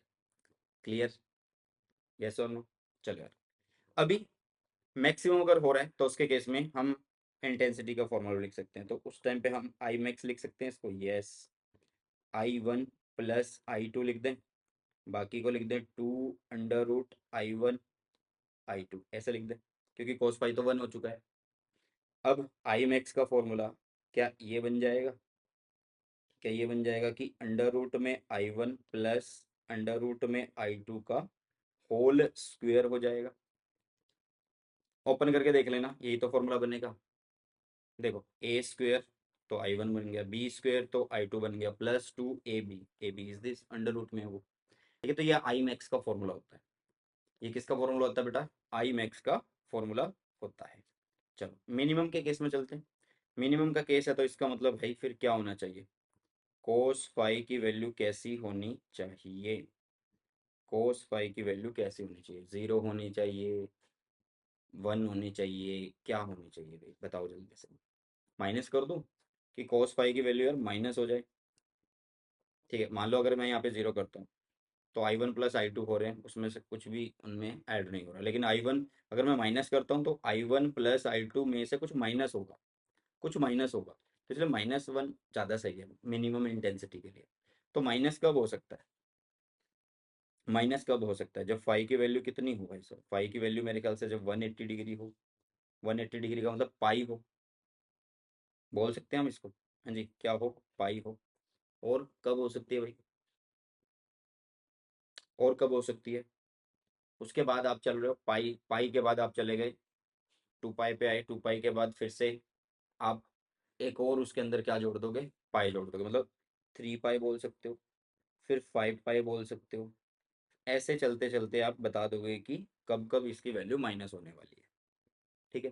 तो इसका मतलब फाई की वैल्यू आप इस तरीके से लिख लो कि ये हो गया 2n-1 पाई, 2n-1 पाई, और यहाँ पे n की वैल्यू हम 1 बोल दें, 2 बोल दें, 3 बोल दें, 4 बोल दें, 5 बोल दें। हम्म, एक मिनट, हमने यहाँ पे ना कुछ गड़बड़ करी है। हमने यहाँ पे ये गड़बड़ करी है कि इसको प्लस माइनस क्यों लिख दिया? इसको प्लस माइनस क्यों कर दिया? ये रहने दो ना, ये रहने दो इसको, ये रहने दो, प्लस माइनस मत लिखो, इसको डायरेक्ट रहने दो। वो लैम्डा के केस में हम लिख सकते हैं प्लस माइनस वाला केस, ठीक है। तो ये 1 2 3 4 5 हो सकता है। जैसे मान लो अगर मैंने 3 लिखा, तो कितना बनेगा? 5 पाई बनेगा या नहीं बनेगा? बनेगा ना, तो वो माइनस में आने वाला है, ठीक है। तो भाई इस टाइम पे अगर आपको मिनिमम इंटेंसिटी चाहिए तो फाई की वैल्यू मतलब फेस डिफरेंस आपका ये होना चाहिए। लेकिन अगर पार्ट डिफरेंस की बात करें तो पार्ट डिफरेंस के लिए हम क्या लिखेंगे? डेल्टा एक्स, क्या लिखेंगे? डेल्टा एक्स फाई की वैल्यू लिखेंगे, ये रिलेशन यूज कर लो सीधा सा, ठीक है। तो फाई की वैल्यू कितनी है भाई? 2n-1 पाई है, और ये है लैम्डा बाय में 2 पाई।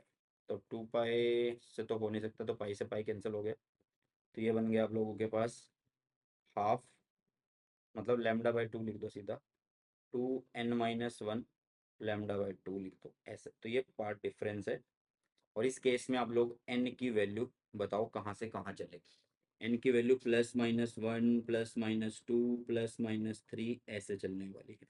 क्लियर है। तो भाई ये होता है मिनिमम के केस का खेल। किसका होता है ये? मिनिमम के केस का खेल होता है। मिनिमम इंटेंसिटी यहाँ पे होगी।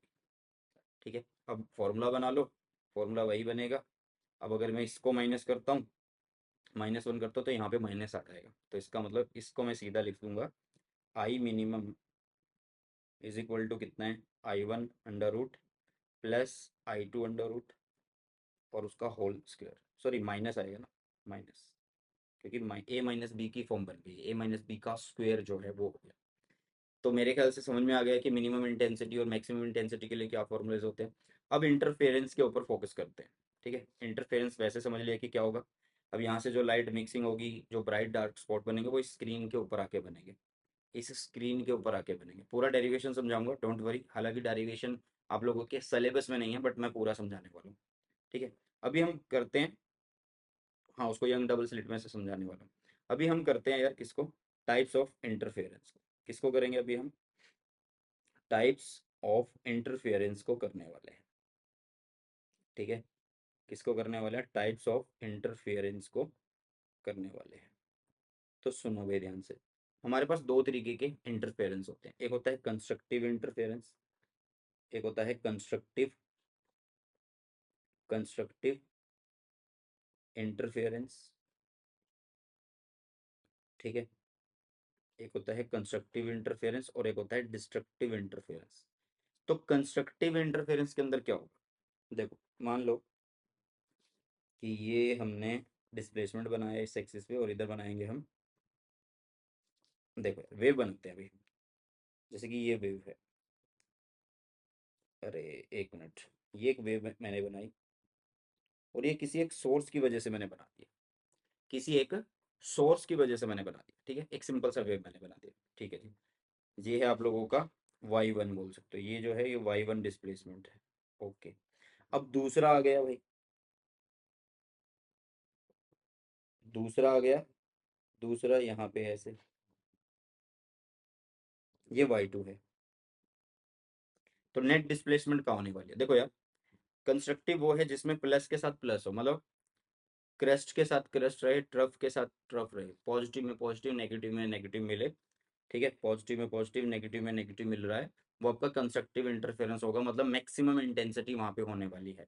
क्या होने वाली है वहां पे? मैक्सिमम इंटेंसिटी होने वाली है। मतलब यहाँ पे आप लोग बोल सकते हो कि जो मैक्सिमम डिस्प्लेसमेंट हुई वो इनसे ऊपर ही आने वाली है कहीं।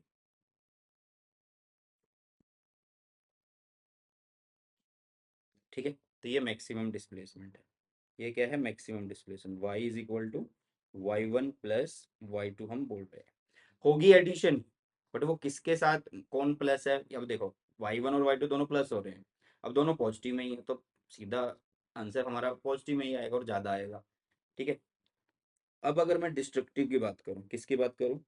डिस्ट्रक्टिव इंटरफेरेंस की अगर मैं बात करता हूँ, डिस्ट्रक्टिव इंटरफेरेंस की, सुनना ध्यान से भाई, बिल्कुल ध्यान से सुनना। डिस्ट्रक्टिव इंटरफेरेंस क्या कहता है? अब जैसे मान लो कि, अरे, कि ये एक सोर्स है आप लोगों के पास, और रुक जाओ पहले मैं एक्स और वाई एक्सिस बना लूँ। चलो, ये एक सोर्स है जिसकी वेव ये रही। ठीक है, ये y1 है, मतलब ये y1 की वजह से है। दूसरा मैंने बनाया वो कुछ ऐसा है। ठीक है, तो भाई यहाँ पे क्या हो रहा है? क्रस्ट प्लस ट्रफ हो रहा है। देखो, एक का क्रस्ट है, दूसरे का ट्रफ है, एक का क्रस्ट, दूसरे का ट्रफ। ठीक है, यही हो रहा है। तो भाई अब ये वैल्यू पॉजिटिव की, ये वैल्यू नेगेटिव की, तो इसका मतलब जो नेट डिस्प्लेसमेंट आएगी वो कहीं ना कहीं यहाँ पे आने वाली है, वो कहीं ना कहीं यहाँ पे आने वाली है या नहीं है? बताओ यार। ये y2 है, तो ये जो y इज इक्वल टू होगा y1 प्लस y2 ही होगा, बट वो कम वैल्यू का होगा। पॉजिटिव है, मान लो +4 आया, वो दूसरा नेगेटिव है, -1 आ गया, तो 4 में से -1 है तो 3 वैल्यू रहेगी ना, तो और नीचे आ गई ना, ओरिजिनल वैल्यू जो आएगी वो नीचे आएगी थोड़ी। क्लियर है? तो ये हमारा कंस्ट्रक्टिव इंटरफेरेंस होता है, ये डिस्ट्रक्टिव इंटरफेरेंस होता है। तो कंस्ट्रक्टिव के केस में मतलब हम बोल सकते हैं कि ये मैक्सिमम वाले की बात कर रहे हैं हम, किसकी बात कर रहे हैं, मैक्सिमम की। और इसमें हम मिनिमम की बात कर रहे हैं, किसकी बात कर रहे हैं बेटा जी, मिनिमम की हम बात कर रहे हैं। ठीक है, समझ में आ रहा है इतना भाई? ये जो है ये क्या दिखा रहा है, ये एक्सिस आप लोगों का क्या दिखा रहा है, ये आप लोगों का डिस्प्लेसमेंट दिखा रहा है कि नेट डिस्प्लेसमेंट कितनी हो रही है। ये आप लोगों का एक तरीके से डिस्प्लेसमेंट दिखा रहा है, आप ये बोल सकते हो। ठीक है, समझ में आ रही चीजें? चलो अब आगे बढ़ते हैं। अब इंटरफेरेंस हो चुका है, इंटरफेरेंस की टाइप्स हो चुकी है, एम्पलीट्यूड तुमने पढ़ लिया, और कंडीशंस एक तरीके से पढ़ ली कि मैक्सिमम और मिनिमम कब होता है, वो कंडीशन तुमने पढ़ ली है। अब ध्यान से सुनना, ध्यान से सुनना, इसको हम जो ये मैक्सिमम मिनिमम, मैक्सिमम मिनिमम लिखा है ना, इसको मैक्सिमा भी बोलते हैं। इसको क्या बोलते हैं भाई, मैक्सिमा भी बोलते हैं। और इस मिनिमम को मिनिमा बोलते हैं।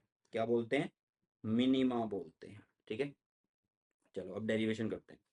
डेरिवेशन करते हैं, डेरिवेशन क्या है, यंग डबल स्लिट एक्सपेरिमेंट की डेरिवेशन मैं करवा रहा हूँ, सिलेबस के अंदर नहीं है, बट एक बार समझ जा। हमने सबसे पहले एक सोर्स लिया एस, और यहाँ पे हमने डबल स्लिट ली, तो इसलिए इसको डबल स्लिट एक्सपेरिमेंट बोला जा रहा है। ये क्या है, एक डबल स्लिट एक्सपेरिमेंट है। ये देखो, ये देखो भाई, ये शायद इधर अटक नहीं रहा है, बट इधर देखो भाई एक बार, ये देखो, ये डबल स्लिट एक्सपेरिमेंट है। डबल क्यों है, क्योंकि ये दो होल हैं इसके अंदर, एक यहाँ पे और एक यहाँ पे। इन दोनों के बीच में एक डिस्टेंस है जो कि डी है।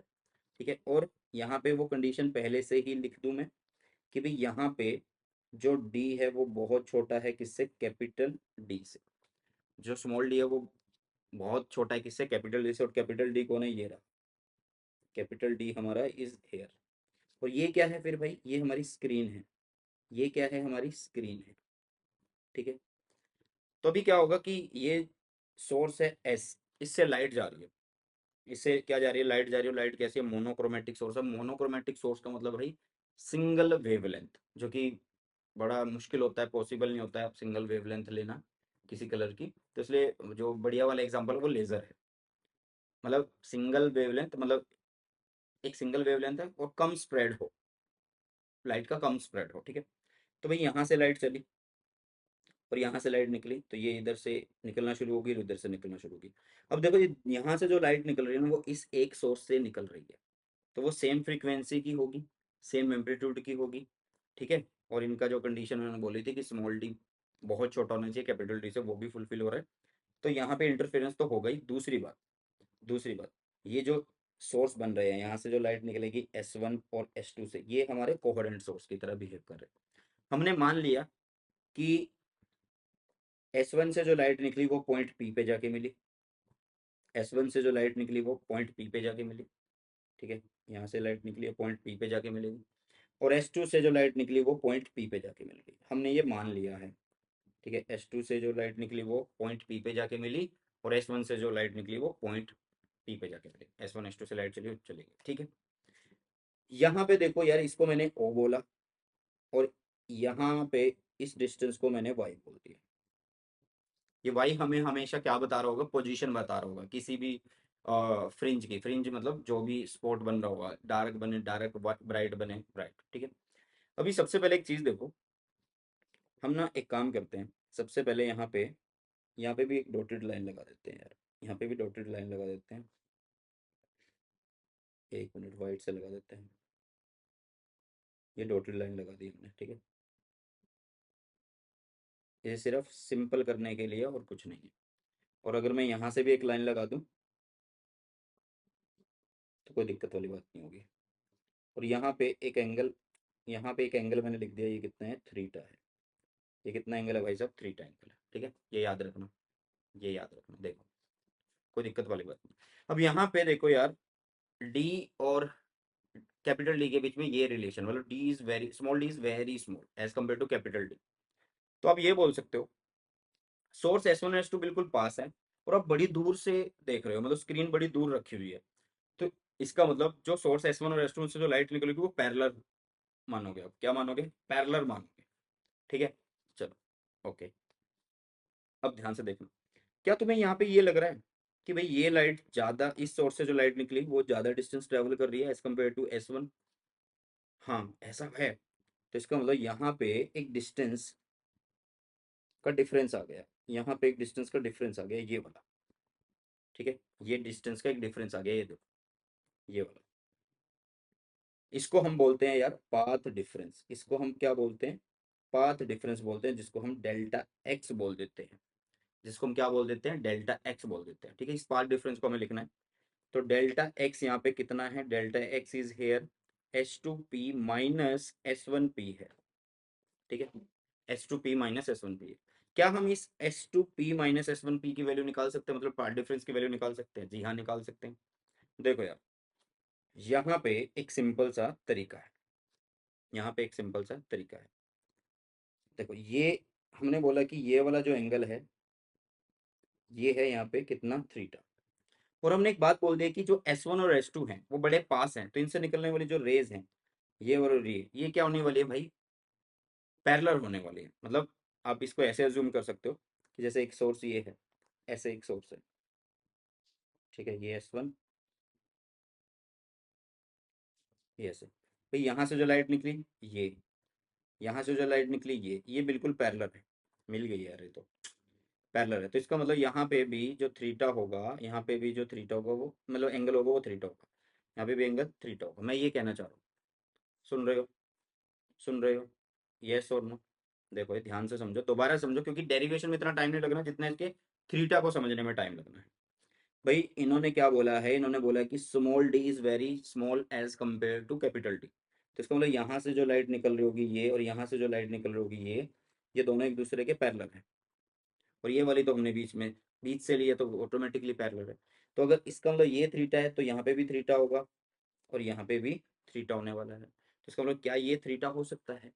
हाँ जी, क्या ये वाला एंगल थीटा हो सकता है या नहीं हो सकता है? क्या ये वाला एंगल थीटा हो सकता है या नहीं हो सकता है? जल्दी से बताओ, हो सकता है या नहीं हो सकता? हो सकता है, ठीक है भाई। ये वाला मैं इसको दोबारा लिख रहा हूँ, इसको दोबारा लिख रहा हूँ मैं, रुको मैं इसको रब कर देता हूँ पहले। हाँ भाई, इस एंगल को हमने बता दिया कि ये कैसा एंगल है, ये थीटा एंगल है। कैसा एंगल है? ये थीटा एंगल। अगर मुझे एंगल पता लग गया है कि ये थीटा एंगल है, तो एंगल के सामने ये परपेंडिकुलर यही मुझे निकालना है, और ये मुझे पता है कि ये डी है। तो भाई एंगल के सामने परपेंडिकुलर है, ये बेस है, ये हाइपोटेनस है, ये हाइपोटेनस है, तो भाई हो गया काम, हो गया काम। तो यहाँ पे हम क्या करेंगे? साइन थीटा लिखेंगे। क्या लिखेंगे? साइन थीटा लिखेंगे।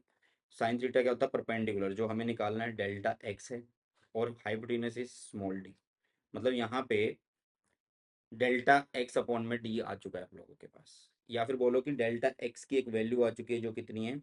डी साइन थीटा है। कितनी है? डी साइन थीटा है। फटाफट से बताओ यार, फटाफट से। बच्चों को जो दिक्कत आएगी वो भाई यहाँ पे आने वाली है, मुझे पता है। और उसको कैसे सॉल्व कर सकते हो तुम? सुनो, मैं तुम्हें दोबारा डायग्राम बना के दिखाता हूँ। मान लो ये एक सोर्स है, यहाँ से, रुक जाना भी, ये एक सोर्स है ऐसे, ठीक है, इससे ये सीधी लाइन जा रही है, भाई ये सीधी लाइन है, और ये सीधी लाइन है, पैरेलल हो गई ना। तो अगर एक बात मैं तुम्हें बोलूँ कि भाई ये वाली जो लाइन है इसके साथ ये थ्रीटा है, तो कॉमन सी बात है कि इसके साथ भी थ्रीटा होगा, और कॉमन सी बात है कि इसके साथ भी थ्रीटा होने वाला है। और अगर मैं यहाँ से एक ट्रायंगल बना रहा हूँ ऐसे, यहाँ से मैं एक ट्रायंगल बना रहा हूँ ऐसे, तो अब ध्यान से देखो, क्या ये 90 माइनस थ्रीटा नहीं हुआ, और ये 90 नहीं हुआ, और ये क्या थ्रीटा नहीं होगा? ध्यान से देखो यार, देखो देखो देखो देखो, ठीक है, क्लियर है? समझ में आ रही है ये सब चीज़ें? यस और नो? समझ में आ रही है ये सब चीज़ें? चलो, चलो जी। तो अब आ चुका है हमारे पास डेल्टा एक्स। अब हमें कुछ भी नहीं करना, एक सिंपल सा तरीका और चेक करना है। देखो हमें सबसे पहले यहाँ पे कंडीशंस देखनी है मैक्सिमम और मिनिमम की। देखो, condition for maximum, condition for maximum. तो तुम्हें अभी मैंने बताया कि जब भी कंडीशन फॉर मैक्सिमम या मैक्सिमम की बात होगी, तो भाई डेल्टा एक्स उस टाइम पे कैसा होना चाहिए? एन लैम्डा होना चाहिए। डेल्टा एक्स उस टाइम पे कैसा होना चाहिए? एन लैम्डा होना चाहिए, ठीक है। तो इसका मतलब ये है कि यहाँ पे N lambda is equal to हो गया डी साइन थीटा के। यस और नो? डी साइन थीटा के। समझ में आ रहा है इतना या नहीं आ रहा भाई? भाई एन लैम्डा कितना है? डी साइन थीटा है, ठीक है जी। उसके बाद कंडीशन फॉर मिनिमम लिख के देखो अभी के लिए। कंडीशन फॉर मिनिमम लिख के देखो, ठीक है, कंडीशन फॉर मिनिमम लिख के देखो भाई। मिनिमम के लिए डेल्टा एक्स कैसा होना चाहिए, 2n - 1 λ/2 होना चाहिए। तो 2n - 1 λ/2 आ गया डी साइन थीटा के बराबर, यस और नो, डी साइन थीटा के बराबर, यस और नो। ठीक है, मैं दोनों को साथ साथ समझा रहा हूँ तुम्हें, दोनों को साथ साथ समझा रहा हूँ। डेरिवेशन यही है भाई, इसके बाद तो डिफ्रैक्शन में भी कुछ नहीं है इतना, बस थोड़ा सा समझना है और कुछ नहीं है।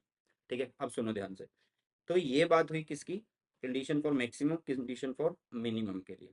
ठीक है, डेल्टा एक्स कितना होना चाहिए, एन लैम्डा होना चाहिए, डेल्टा एक्स कितना होना चाहिए, ये होना चाहिए। ठीक है, पार्ट डिफरेंस हमने लिख दिया।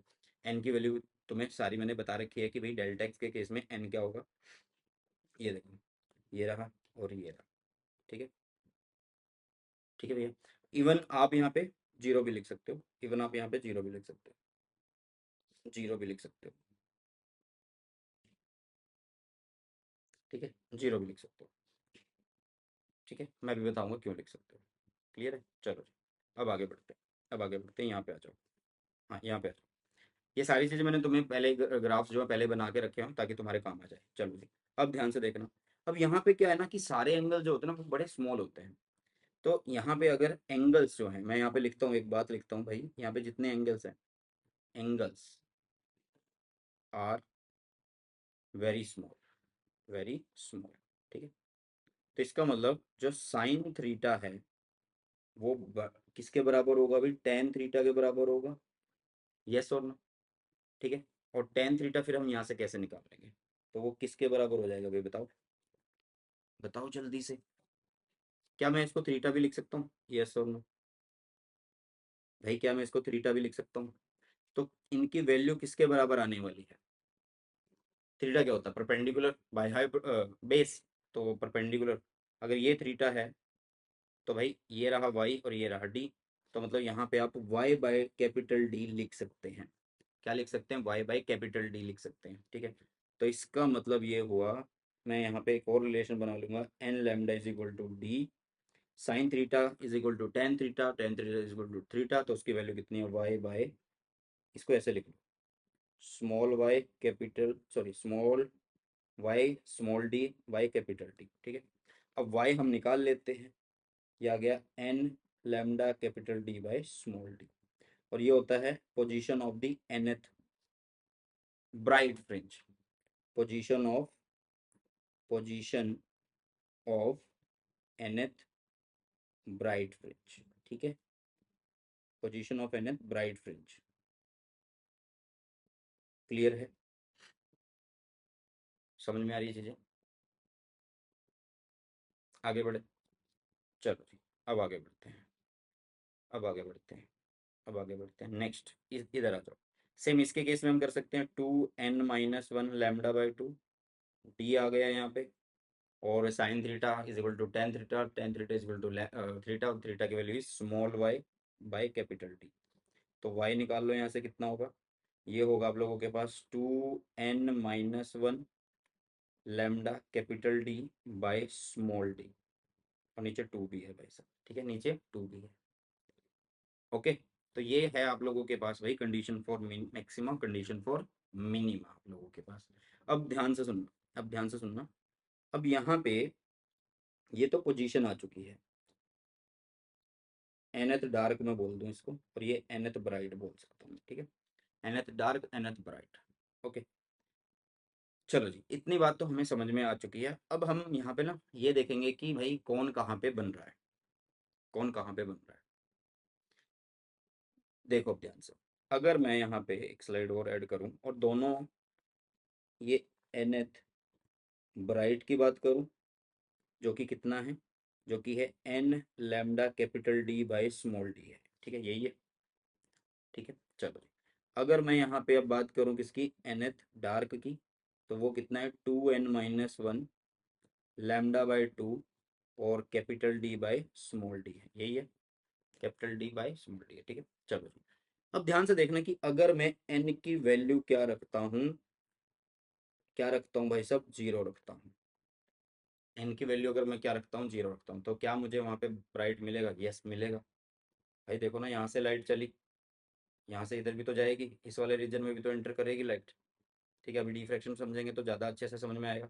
इधर भी तो एंटर करेगी, तो भाई सामने तो बिल्कुल मैक्सिमम आप लोगों के लिए, सामने तो आप लोगों के लिए क्या है, मतलब इंटेंसिटी बहुत ज़्यादा हाई है। ठीक है, अगर मान लो मैं फर्स्ट ब्राइट की बात करता हूँ, मैक्स मतलब सेंट्रल मैक्सिमा छोड़ के, सेंटर वाले को छोड़ के अगर बाकी की बात करता हूँ, एन को अगर मैं +-1 रखूँ तो मुझे nth ब्राइट मतलब फर्स्ट ब्राइट मुझे कहाँ पे मिलेगा। या मैं सिर्फ एक बार प्लस के लिए बात करूँ, सिर्फ एक बार प्लस के लिए मैं बात करूँ, +1, तो ये मुझे lambda capital D by small D पे मिलेगा, मतलब लैम्डा पे मुझे मिल रहा है। ठीक है, पहली पोजीशन। अगर मैं सेकंड ब्राइट की बात करूं तो मुझे वो कहाँ पे मिलेगा, 2 lambda capital D by small D पे मिलेगा। तो ऐसे तीसरा 3 लैम्डा पे, चौथा 4 लैम्डा पे, ऐसे मिलेगा। यस, मिलेगा या नहीं मिलेगा? ठीक है, यस और नो। आप इस रिलेशन को भी यूज कर सकते हो, आप इस रिलेशन को भी यूज कर सकते हो। मिनिमा के लिए आप इसको यूज कर सकते हो, आपकी मर्जी है। आप इसको यूज करो मैक्सिमा के लिए, या इसको यूज करो मिनिमा के लिए, आप इसको यूज करो या इसको यूज करो, वो आप लोगों की मर्जी है। अब मैं क्या करता हूँ, इनके बीच का ना एक ग्राफ बनाता हूँ, और वो ग्राफ कुछ इस तरीके से देखो। ये है इंटेंसिटी का, इधर इस एक्सिस पे इंटेंसिटी, और इधर मैंने लिया पार्ट डिफरेंस, जो कि डी साइन थीटा के बराबर है। भाई डेल्टा एक्स हमने निकाला ना, डी साइन थीटा के बराबर है। अब वो डेल्टा एक्स एन लैम्डा कब होता है, जब कंस्ट्रक्टिव है, मतलब ब्राइट फ्रिंज है। और 2n-1 लैम्डा बाई 2 कब है, जब वो डार्क है। ठीक है, चलो। तो पहला ब्राइट मुझे कहाँ पे मिलता है, फर्स्ट ब्राइट मुझे लैम्डा पे मिलता है। दूसरा मुझे 2 लैम्डा पे मिलता है। तीसरा मुझे 3 लैम्डा पे मिलेगा, आगे जाके ऐसे चलता रहेगा, ऐसे माइनस में बात करेंगे। ठीक है, सिमिलरली अगर मैं अपने n=1 रखता हूँ तो मुझे फर्स्ट डार्क कहाँ मिलता है, मुझे मिलता है भाई λ/2 पे मुझे फर्स्ट डार्क मिल जाएगा। इसी तरीके से सेकंड वाला मुझे कहाँ पे मिलेगा भाई, 1.5 मतलब 3 λ/2 पे मिलेगा। तो देखो, फर्स्ट डार्क मुझे λ/2 पे मिला, फिर सेकंड डार्क मुझे 3 λ/2 पे मिला, ऐसे चलता रहेगा। तो इन सबको मैंने मिलाया, तो ये मेरे पास एक ग्राफ आ चुका है किसके बीच का, इंटेंसिटी वर्सेस पार्ट डिफरेंस मतलब डी साइन थीटा भी आप लोग बोल सकते हैं। ठीक है, समझ में आ रही है चीजें? यस और नो। ये हमारा सेंटर होता है, ये हमारी सेंटर की होती है भाई, ये सेंट्रल, अरे अरे अरे अरे, ये हमारा सेंटर सेंटर मतलब ये ऐसे है कि यहाँ से लाइट पड़ी, यहाँ से लाइट पड़ी। ठीक है, अब ये लाइट क्या कर रही है भाई, यहाँ पे पैटर्न बन चुका है आप लोगों के पास, यहाँ पे ऐसे ऐसे, मतलब यहीं पे बनने, इस स्क्रीन पे आके बनता है ये पैटर्न पूरा। ये वाला जो पैटर्न है ना, उस स्क्रीन पे आके बनता है। क्लियर, चलो। अब यहाँ पे फ्रिंज विड्थ और ये जो नोट लिखा हुआ है इनके बारे में अभी बात करेंगे, बट एक बार रुको ध्यान से, यहाँ पे भी मुझे बहुत सारी चीज़ें तुम्हें बतानी है। अभी ध्यान से देखना, अभी ध्यान से देखना, यहाँ पे आ जाओ। यहाँ पे डी साइन थीटा लिखा है, ये किसके बराबर होता है भाई, डी साइन थीटा जो होता है वो, डेल्टा एक्स जो होता है वो डी साइन थीटा के बराबर होता है, यही हमने बात करी है। यस और नो? हाँ जी, यही बात हमने करी कि डेल्टा एक्स मतलब path difference is equal to D sine theta. Theta यहाँ पे बहुत छोटा है, तो थीटा की वैल्यू हमने क्या लिखी है भाई, एक मिनट रुको यार, थीटा की वैल्यू हमने यहाँ पे क्या लिखी है, थीटा की वैल्यू हमने यहाँ पे क्या लिखी है, theta is this by this, arc upon में radius, arc is y, radius is capital D, तो वही वाई बाय में कैपिटल डी। तो ये जो है ना भाई, ये एंगुलर विड्थ बोली जाती है। क्या बोली जाती है, ये एंगुलर विड्थ बोली जाती है। और यहाँ पे क्या है, सबके लिए जो ये एंगुलर विड्थ होगी, सबके लिए जो एंगुलर विड्थ होने वाली है, ये सेम होने वाली है। ये सेम विड्थ की होगी, ये सेम विड्थ की, ये सेम विड्थ की, ये सेम विड्थ की, ये सेम विड्थ की। और दूसरी बात कि भाई यहाँ पे सबकी इंटेंसिटी भी सेम है, इन सबकी क्या है, इंटेंसिटी भी भाई साहब सेम है, ये याद रखना। ठीक है, चलो, इतनी बातें सभी को समझ में आ गई होगी। अब यहाँ पे एक बात देखो यार, अगर मुझे इस ब्राइट की क्या निकालनी है, विड्थ निकालनी है। तो देखो, ये एक डार्क है, ये दूसरा डार्क है, तो इन दोनों को मैं माइनस कर दूं। या मुझे डार्क और डार्क की अगर मुझे क्या चाहिए, अगर मुझे भाई साहब डार्क और डार्क की क्या चाहिए, विड्थ चाहिए, कि भाई ये पहला डार्क है, ये दूसरा डार्क है, या फिर तुम्हें यहाँ से यहाँ की विड्थ चाहिए, तो तुम क्या कैसे फाइंड आउट कर सकते हो। तो तुम सिंपल क्या करो यार, the distance between the centres of the two consecutive bright और डार्क फ्रिंज, भाई यहाँ से यहाँ तक कॉन्जिक्यूटिव, ब्राइट और डार्क फ्रिंज, उनके बीच का डिफरेंस या डिस्टेंस बोल दो, वो कहलाता है फ्रिंज विड्थ। ये फ्रिंज विड्थ है, distance between the centres of the two consecutive bright और डार्क, यहाँ से यहाँ या यहाँ से यहाँ, ऐसे बोल दो। तो जब हम इनको माइनस करते हैं तो हमारे पास जो रिलेशन आता है विड्थ का वो ये आता है। इसको बस याद कर लेना, दोनों के लिए सेम है, यहाँ पे सबके लिए बराबर होने वाले, तो beta is equal to lambda capital D by small D होने वाला है। एक रिलेशन है जो आप लोगों को रट लेना है, बहुत ज़्यादा ज़रूरी है ये होता है इंटेंसिटी I1, ये होता है इंटेंसिटी 2।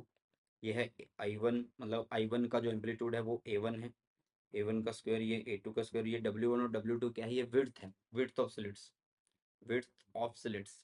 विड्थ स्लिट्स के बीच का डिफरेंस की बात नहीं कर रहा हूँ, विड्थ की बात कर रहा हूँ कि उनका जो होल है वो कितना बड़ा है। ठीक है, चलो। अब तुमने एक फॉर्मूला लिखा था कि I इज इक्वल टू क्या होता है, I इज इक्वल टू होता है आई में I1 plus I2 plus 2 under root I1 I2 cos phi, तुमने ये लिखा था, कोस फाइव तुमने ये लिखा था। अगर भाई साहब I1 इज इक्वल टू हो जाए I2 के बराबर, मतलब मैं बोलूँगी एक वैल्यू के बराबर वो हो रहे हैं, तो क्या हो, तो भाई I जो है वो मैक्सिमम हो जाएगा और यह आ जाएगा I is equal to I nought. ठीक है, या एक काम करो सीधा पहले यहाँ पे तुम I निकाल दो, I इज इक्वल टू कितना होगा, I not plus I not plus 2 under root में आई नॉट हो जाएंगे स्क्वेयर, यहाँ पे हो जाएगा कोस फाइव। स्क्वेयर ने इसको अंडर रूट को कट कर दिया, तो आप लोगों के पास आया I is equal to I nought, 2 I nought हो गया, ये 2 I नॉट प्लस 2 cos 5 हो गया। ठीक है, प्लस 2 cos 5 हो गया। क्लियर है, इतना समझ में आ रहा है। और यहाँ पे भी तो आई नॉट है भाई, एक मिनट, यहाँ पे भी तो आई नॉट है, 2 I नॉट है ना, 2 I नॉट cos 5। ठीक है, तो अब मैं 2 I नॉट को बाहर ले लेता हूँ, यहाँ पे बचा 1 + cos 5। तो इसका मतलब मैं इसको ऐसे भी तो लिख सकता हूँ कि ये हो गया 4 I नॉट कोस स्क्वेयर 5/2। क्या मैं इसको ऐसे भी तो लिख सकता हूँ, ये जो 1 + cos 5 है इसका सीधा मैंने रिजल्ट लगा दिया और इसको बना दूंगा 4 I नॉट कोस स्क्वेयर 5/2। समझ में आया। तो ये एक रिलेशन है जो बहुत ज़्यादा यूज़ होता है पेपर के अंदर, तो इसको भी एक बार देख लेना, नज़र मार लेना इसके ऊपर। ठीक है भैया, चलो जी, तो ये है आप लोगों का इंटरफेरेंस एम्पलीट्यूड के बारे में सारी बातें हम कर चुके हैं। ठीक है, और मैक्सिमा मिनिमा ये भी हम लिख चुके हैं। बस बाकी तो क्या ही चीज़ है यार, बाकी तो सिंपल है सब। ठीक है, चलो अब आ जाते हैं किसके ऊपर, डिफ्रैक्शन के ऊपर, यार डाइफ्रैक्शन जो भी तुम बोल सकते हो बोलते हो, उसके ऊपर आ जाते हैं। क्या कहलाता है यार डिफ्रैक्शन, उसका एक सिंपल सा एग्जांपल बताता हूँ मैं तुम्हें क्या होता है डिफ्रैक्शन। यहाँ पे एक सोर्स लगाया, बीच में हमने एक ओपेक्यू ऑब्जेक्ट लगा दिया, रुकावट लगा दी। अब तुम सोचोगे कि लाइट सीधा यहाँ जाएगी, और उसके लिए हमने क्या कर सुना, यहाँ पे ना एक स्क्रीन लगा दी मैंने, यहाँ पे एक स्क्रीन लगा दी, बीच में एक रुकावट लगा दी, ओपेक्यू ऑब्जेक्ट इसको बोला, तो तुम बोलोगे कि लाइट यहाँ से चलेगी और इस पोर्शन के ऊपर आ जाएगी, बस यहाँ पे नहीं आएगी। तुम बोलोगे कि इतना पोर्शन जो होगा ये नीचे वाला जो पोर्शन है ये डार्क होगा, तुम ये बोलोगे। और ये इस पोर्शन को तुम बोल दोगे इल्यूमिनेटेड रीजन। क्या बोल दोगे तुम इसको, इल्यूमिनेटेड रीजन इसको बोल दोगे। ठीक है, क्या बोलोगे तुम इसको, इल्यूमिनेटेड रीजन बोल दोगे, है ना। बट सुनो यार ध्यान से, डिफ्रैक्शन यही तो है। होगा क्या कि जैसे ही लाइट इस ओपेक्यू सब्जेक्ट ऑब्जेक्ट के यहाँ पहुंचेगी, कॉर्नर पे पहुंचेगी, तो वो यहाँ से बेंड हो जाएगी, और शेडो देखो, तुमने बोला कि इससे इतने पोर्शन से नीचे नीचे अंधेरा रहेगा, लेकिन इस अंधेरे वाले पोर्शन में भी लाइट एंटर कर जाएगी, इस अंधेरे वाले पोर्शन के अंदर भी लाइट एंटर कर जाएगी, यही कहलाता है डिफ्रैक्शन या डाइफ्रैक्शन। अब यहाँ पे ना इस छोटे से पोर्शन को देखो, इससे ऊपर तो लाइट रहनी ही रहनी है, ध्यान से देखो, इससे ऊपर तो लाइट रहनी ही रहनी है भाई साहब, है ना, वहां तो लाइट जा ही रही है भाई, यहाँ से सीधा लाइट पहुंच रही है, क्या दिक्कत है। अब क्या हुआ कि ये जो इतना पोर्शन है, मतलब इस डार्क से थोड़ा सा ये पोर्शन और थोड़ा सा ऊपर का जो पोर्शन है उसकी बात कर रहे हैं, उसको मैंने यहाँ पे जूम बना के दिखा दिया तुम्हें, ये जूम कर दिया पूरा, ये जूम कर दिया भाई, यहाँ से नीचे नीचे का जो पोर्शन है वो तो पूरे का पूरा डार्क है, बट उससे ऊपर जो ये शेडो रीजन था, मतलब ये जो शेडो रीजन है जिसमें डार्क रीजन है, उसमें भी हमें लाइट दिखाई दे रही है, उसमें भी हमें लाइट दिखाई दे रही है, बट वो लाइट के अल्टरनेट डार्क ब्राइट फ्रिंजेस दिख रहे हैं। क्या दिख रहे हैं? Alternate dark and bright, dark and bright fringes हमें दिख रहे हैं भाई साहब, जो शेडो रीजन था। देखो कैसे दिखाई देंगे, ये भी ध्यान रखना कैसे दिखाई देंगे। ये देखो अंधेरा है, उसके बाद थोड़ी सी लाइट है, फिर उसके बाद अंधेरा, फिर लाइट, फिर अंधेरा, फिर लाइट, मतलब ये है dark bright, dark bright, dark bright. अब ध्यान से चीज देखो, ध्यान से भाई, ये जो ब्राइट दिखा ये थोड़ी सी ज्यादा विड्थ का है, ये वाला डार्क यहाँ इतना बड़ा डार्क था, अब ये छोटा डार्क हो चुका है। अब ये वाला जो ब्राइट था पहले, अब दूसरा जो ब्राइट है वो कम ब्राइट है, मतलब उसकी विड्थ कम है। फिर जो दूसरा डार्क है वो और मतलब थोड़ा सा ऐसे डार्क वो कम होता गया, फिर ब्राइटनेस कम होती गई, डार्कनेस कम होती गई, ब्राइटनेस कम होती गई, डार्कनेस कम होती गई। ठीक है, ऐसे चलता गया। भाई सुनो, अरे सुनो सुनो सुनो सुनो ध्यान से भाई, मैं यहाँ पे खड़ा हूँ, ठीक है, मैं यहाँ पे हूँ भाई, मैं यहाँ पे हूँ भाई, इस पोर्शन में तो लाइट ही लाइट है, इससे ऊपर तो लाइट ही लाइट है सारी। जो ये नीचे का पोर्शन है उसमें क्या हो रहा है, थोड़ी सी लाइट मुझे दिखेगी, फिर एक डार्क दिखेगा, फिर लाइट दिखेगी, फिर डार्क दिखेगा, लाइट दिखेगी, डार्क दिखेगा, और करते करते जो डार्क रीजन है उसमें पूरा सा एक पोर्शन डार्क का ही बना रहेगा, क्योंकि एक पॉइंट के बाद तो उसमें पूरे का पूरा डार्क है ना, सारे पोर्शन में लाइट नहीं पहुंच रही है, थोड़े से डार्क पोर्शन में लाइट पहुंच रही है, और वो alternate dark and bright fringes तुम्हें यहाँ पे मिल रही होंगी। क्लियर? तो bending of light wave around the corner of N obstacle is called diffraction of light. Clear है? अब इसका जो डेरिवेशन है भाई साहब वो बहुत ज़्यादा इंपॉर्टेंट है। चलो तो अभी डिफ्रेक्शन की टाइप्स पढ़ते हैं। डिफ्रेक्शन की टाइप्स यार दो तरीके की हैं, एक फ्रेशनल क्लास और एक फ्रॉनहोफर क्लास। ठीक है, फ्रेशनल क्लास में क्या होता है, जो सोर्स होता है वो फाइनाइट डिस्टेंस पे होता है, और इसमें जो होता है सोर्स जो होता है वो इनफाइनाइट डिस्टेंस पे होता है। इसमें कोई भी ऑप्टिकल्स रिक्वायर्ड नहीं होते, बट इसमें रिक्वायर्ड होते हैं, जैसे कि कॉलीमेटिक लेंस या फिर फोकसिंग लेंस आप लोगों को रिक्वायर्ड होगा। इसमें जो फ्रिंजेस होते हैं वो शार्प नहीं होते हैं, या फिर मैं बोलूँ कि वेल डिफाइंड नहीं होते, बट इसमें शार्प एंड वेल डिफाइंड होते हैं। ठीक है, तो ये डिफरेंस है, और हमारे पास जो हमारे सिलेबस में आता है वो सिंगल स्लिट वाला आता है, और मेनली बोला जाता है कि वो फ्रॉनहोफर वाला है। ठीक है, चलो तो हमने यहाँ पे एक सिंगल स्लिट लिया हुआ है। ठीक है, एक चीज का ध्यान रखना, सिंगल स्लिट का मतलब एक सिंपल सा होल, एक सिंगल होल। दूसरी बात, इंटरफेरेंस में दो सोर्स थे, कोहेरेंट सोर्सेज हम ले रहे थे, S1 S2, वहां से लाइट निकल रही थी और मिक्स हो रही थी। यहाँ पे क्या है भाई, एक होल है और उसी में से लाइट आ रही है, मतलब एक वेव फ्रंट आ रहा है, ऐसे वेव फ्रंट आ रहा है। यहाँ पे जो ये स्लिट है, सिंगल स्लिट है, उसकी जो विड्थ है भाई साहब वो हमने ए बोल दी है, स्मॉल ए। कितनी है वो? स्मॉल ए है। कितनी है? स्मॉल ए है। ठीक है, इसको ऐसे बोलती है। अब यहाँ से ना लाइट आ रही है, अब यहाँ से ना लाइट आ रही है। चलो जी, यहाँ से लाइट निकली, सीधी भी जाएगी, इधर भी जा सकती है, बेंड होगी कॉर्नर से जा सकती है, इधर भी जा सकती है नीचे। ठीक है, चलो हमने मान लिया कि ये ऊपर की तरफ ऐसे बढ़ रही है। ठीक है, किसी एक पॉइंट की तरफ हमने इसको मान लिया, और ये बिल्कुल छोटा सा होल है, तो लगभग लगभग वो पैरेलल ही चल रही है, एक दूसरे के ऐसे पैरेलल चलती जा रही है। ठीक है, हाँ हालांकि पार्ट डिफरेंस हो सकता है, सब में हो सकता है। यहाँ से एक वेवलेंथ आ रही है, लाइट आ रही है, जिसकी वेवलेंथ कितनी है? लैम्डा है। जिसकी वेवलेंथ कितनी है भाई? लैम्डा। ध्यान से सुनना, यहाँ पे यूज होगा हाइगन प्रिंसिपल। हाइगन प्रिंसिपल क्या कहता है कि प्राइमरी वेव फ्रंट, मतलब गिवन वेव फ्रंट के ऊपर जो भी छोटे छोटे पॉइंट्स होते हैं वो न्यू वेवलेट का सोर्स, न्यू वेव फ्रंट का सोर्स होते हैं। ठीक है, अकॉर्डिंग टू हाइगन principle each portion of the slit act as a source of light square. अब ये वेव फ्रंट इस स्लिट में से आ रहा है, तो वो स्लिट यहाँ पे बोल रहा है। इस प्रिंसिपल को ध्यान में रखना। अकॉर्डिंग टू हाइगन principle each portion of the slit acts as a source of light wave, acts as a source of light wave. ठीक है, समझ में आई चीजें? समझ में आ रही चीजें? अब मान लो मैं इसको ऐसे करूँ, थोड़ा सिंपलिसिटी के लिए मैं बनाना चाहूँ तो मैं इसको ऐसे बना दूँ। सुनो यार ध्यान से, यहाँ पे एक पॉइंट हमने ये स्क्रीन बना ली, हमने ये क्या बना ली? स्क्रीन बना ली। ध्यान से समझना, बिल्कुल बहुत अच्छे तरीके से समझा रहा हूँ, और बहुत अच्छे तरीके से समझ में आने वाला भी है तुम्हें। तो यहाँ से लाइट वेव चली, यहाँ पे पहुँच गई। ठीक है, यहाँ से लाइट वेव चली, यहाँ पे पहुँच गई। ये पॉइंट पी है, ये इसको कुछ भी नाम दे दो, क्या नाम दोगे आप इसको? S1 S2 नाम दे दो, या ए बी नाम दे दो इसको, ए बी नाम दे दो इसको। ठीक है, तो आप एक चीज़ देखो यहाँ पे, कि जो बीपी माइनस एपी है वो क्या है, यहाँ पे पार्ट डिफरेंस है भाई। बीपी माइनस एपी क्या है, वो पार्ट डिफरेंस है। ठीक है, समझ में आ रही है चीजें। या फिर एक बात बोलते हैं, इससे भी अगर नहीं समझ में आएगा तो छोड़ो, मैं सिंपल तरीके से समझाता हूँ, बिल्कुल आसान, तुम्हें सिर्फ पता होना चाहिए। देखो यार, अभी यहाँ पे क्या है ना कि हमने लाइट भेजी यहाँ से जो कि कितनी है, लैम्डा है, जिसकी वेवलेंथ कितनी है, लैम्डा है।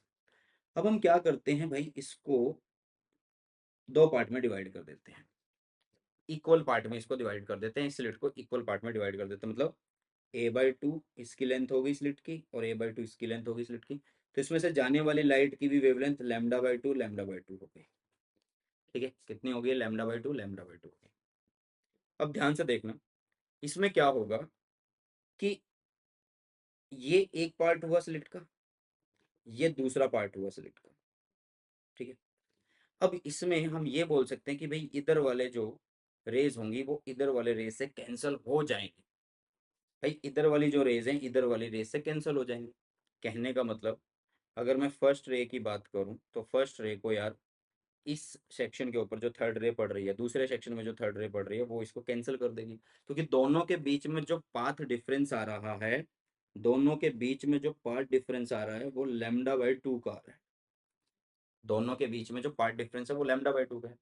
देख, ध्यान से देखना, ध्यान से देखना, ध्यान से देखना, कि भाई मान लो पहली और तीसरी के बीच की अगर मैं बात करूं, पहली और तीसरी के बीच की अगर मैं बात करूं, यहाँ पे एंगल अगर थीटा है, यहाँ पे एंगल अगर थीटा, अगर ये थीटा है तो ये भी थीटा होगा। तो आप इसको क्या बना सकते हो, आप इसको a/2, हाँ इसको हम निकाल सकते हैं, a/2 साइन थीटा बोल दोगे, यस और नो, a/2 साइन थीटा बोल दोगे इसको या नहीं। अरे भाई पार्ट डिफरेंस को a/2 साइन थीटा लिख सकते हैं या नहीं लिख सकते हैं, लिख सकते हैं। चलो, तो यहाँ पे ये चीज़ तो समझ में आ गई कि डेल्टा एक्स कितना है, a/2 साइन थीटा है। ठीक है, समझ में आ रही है चीज़ें।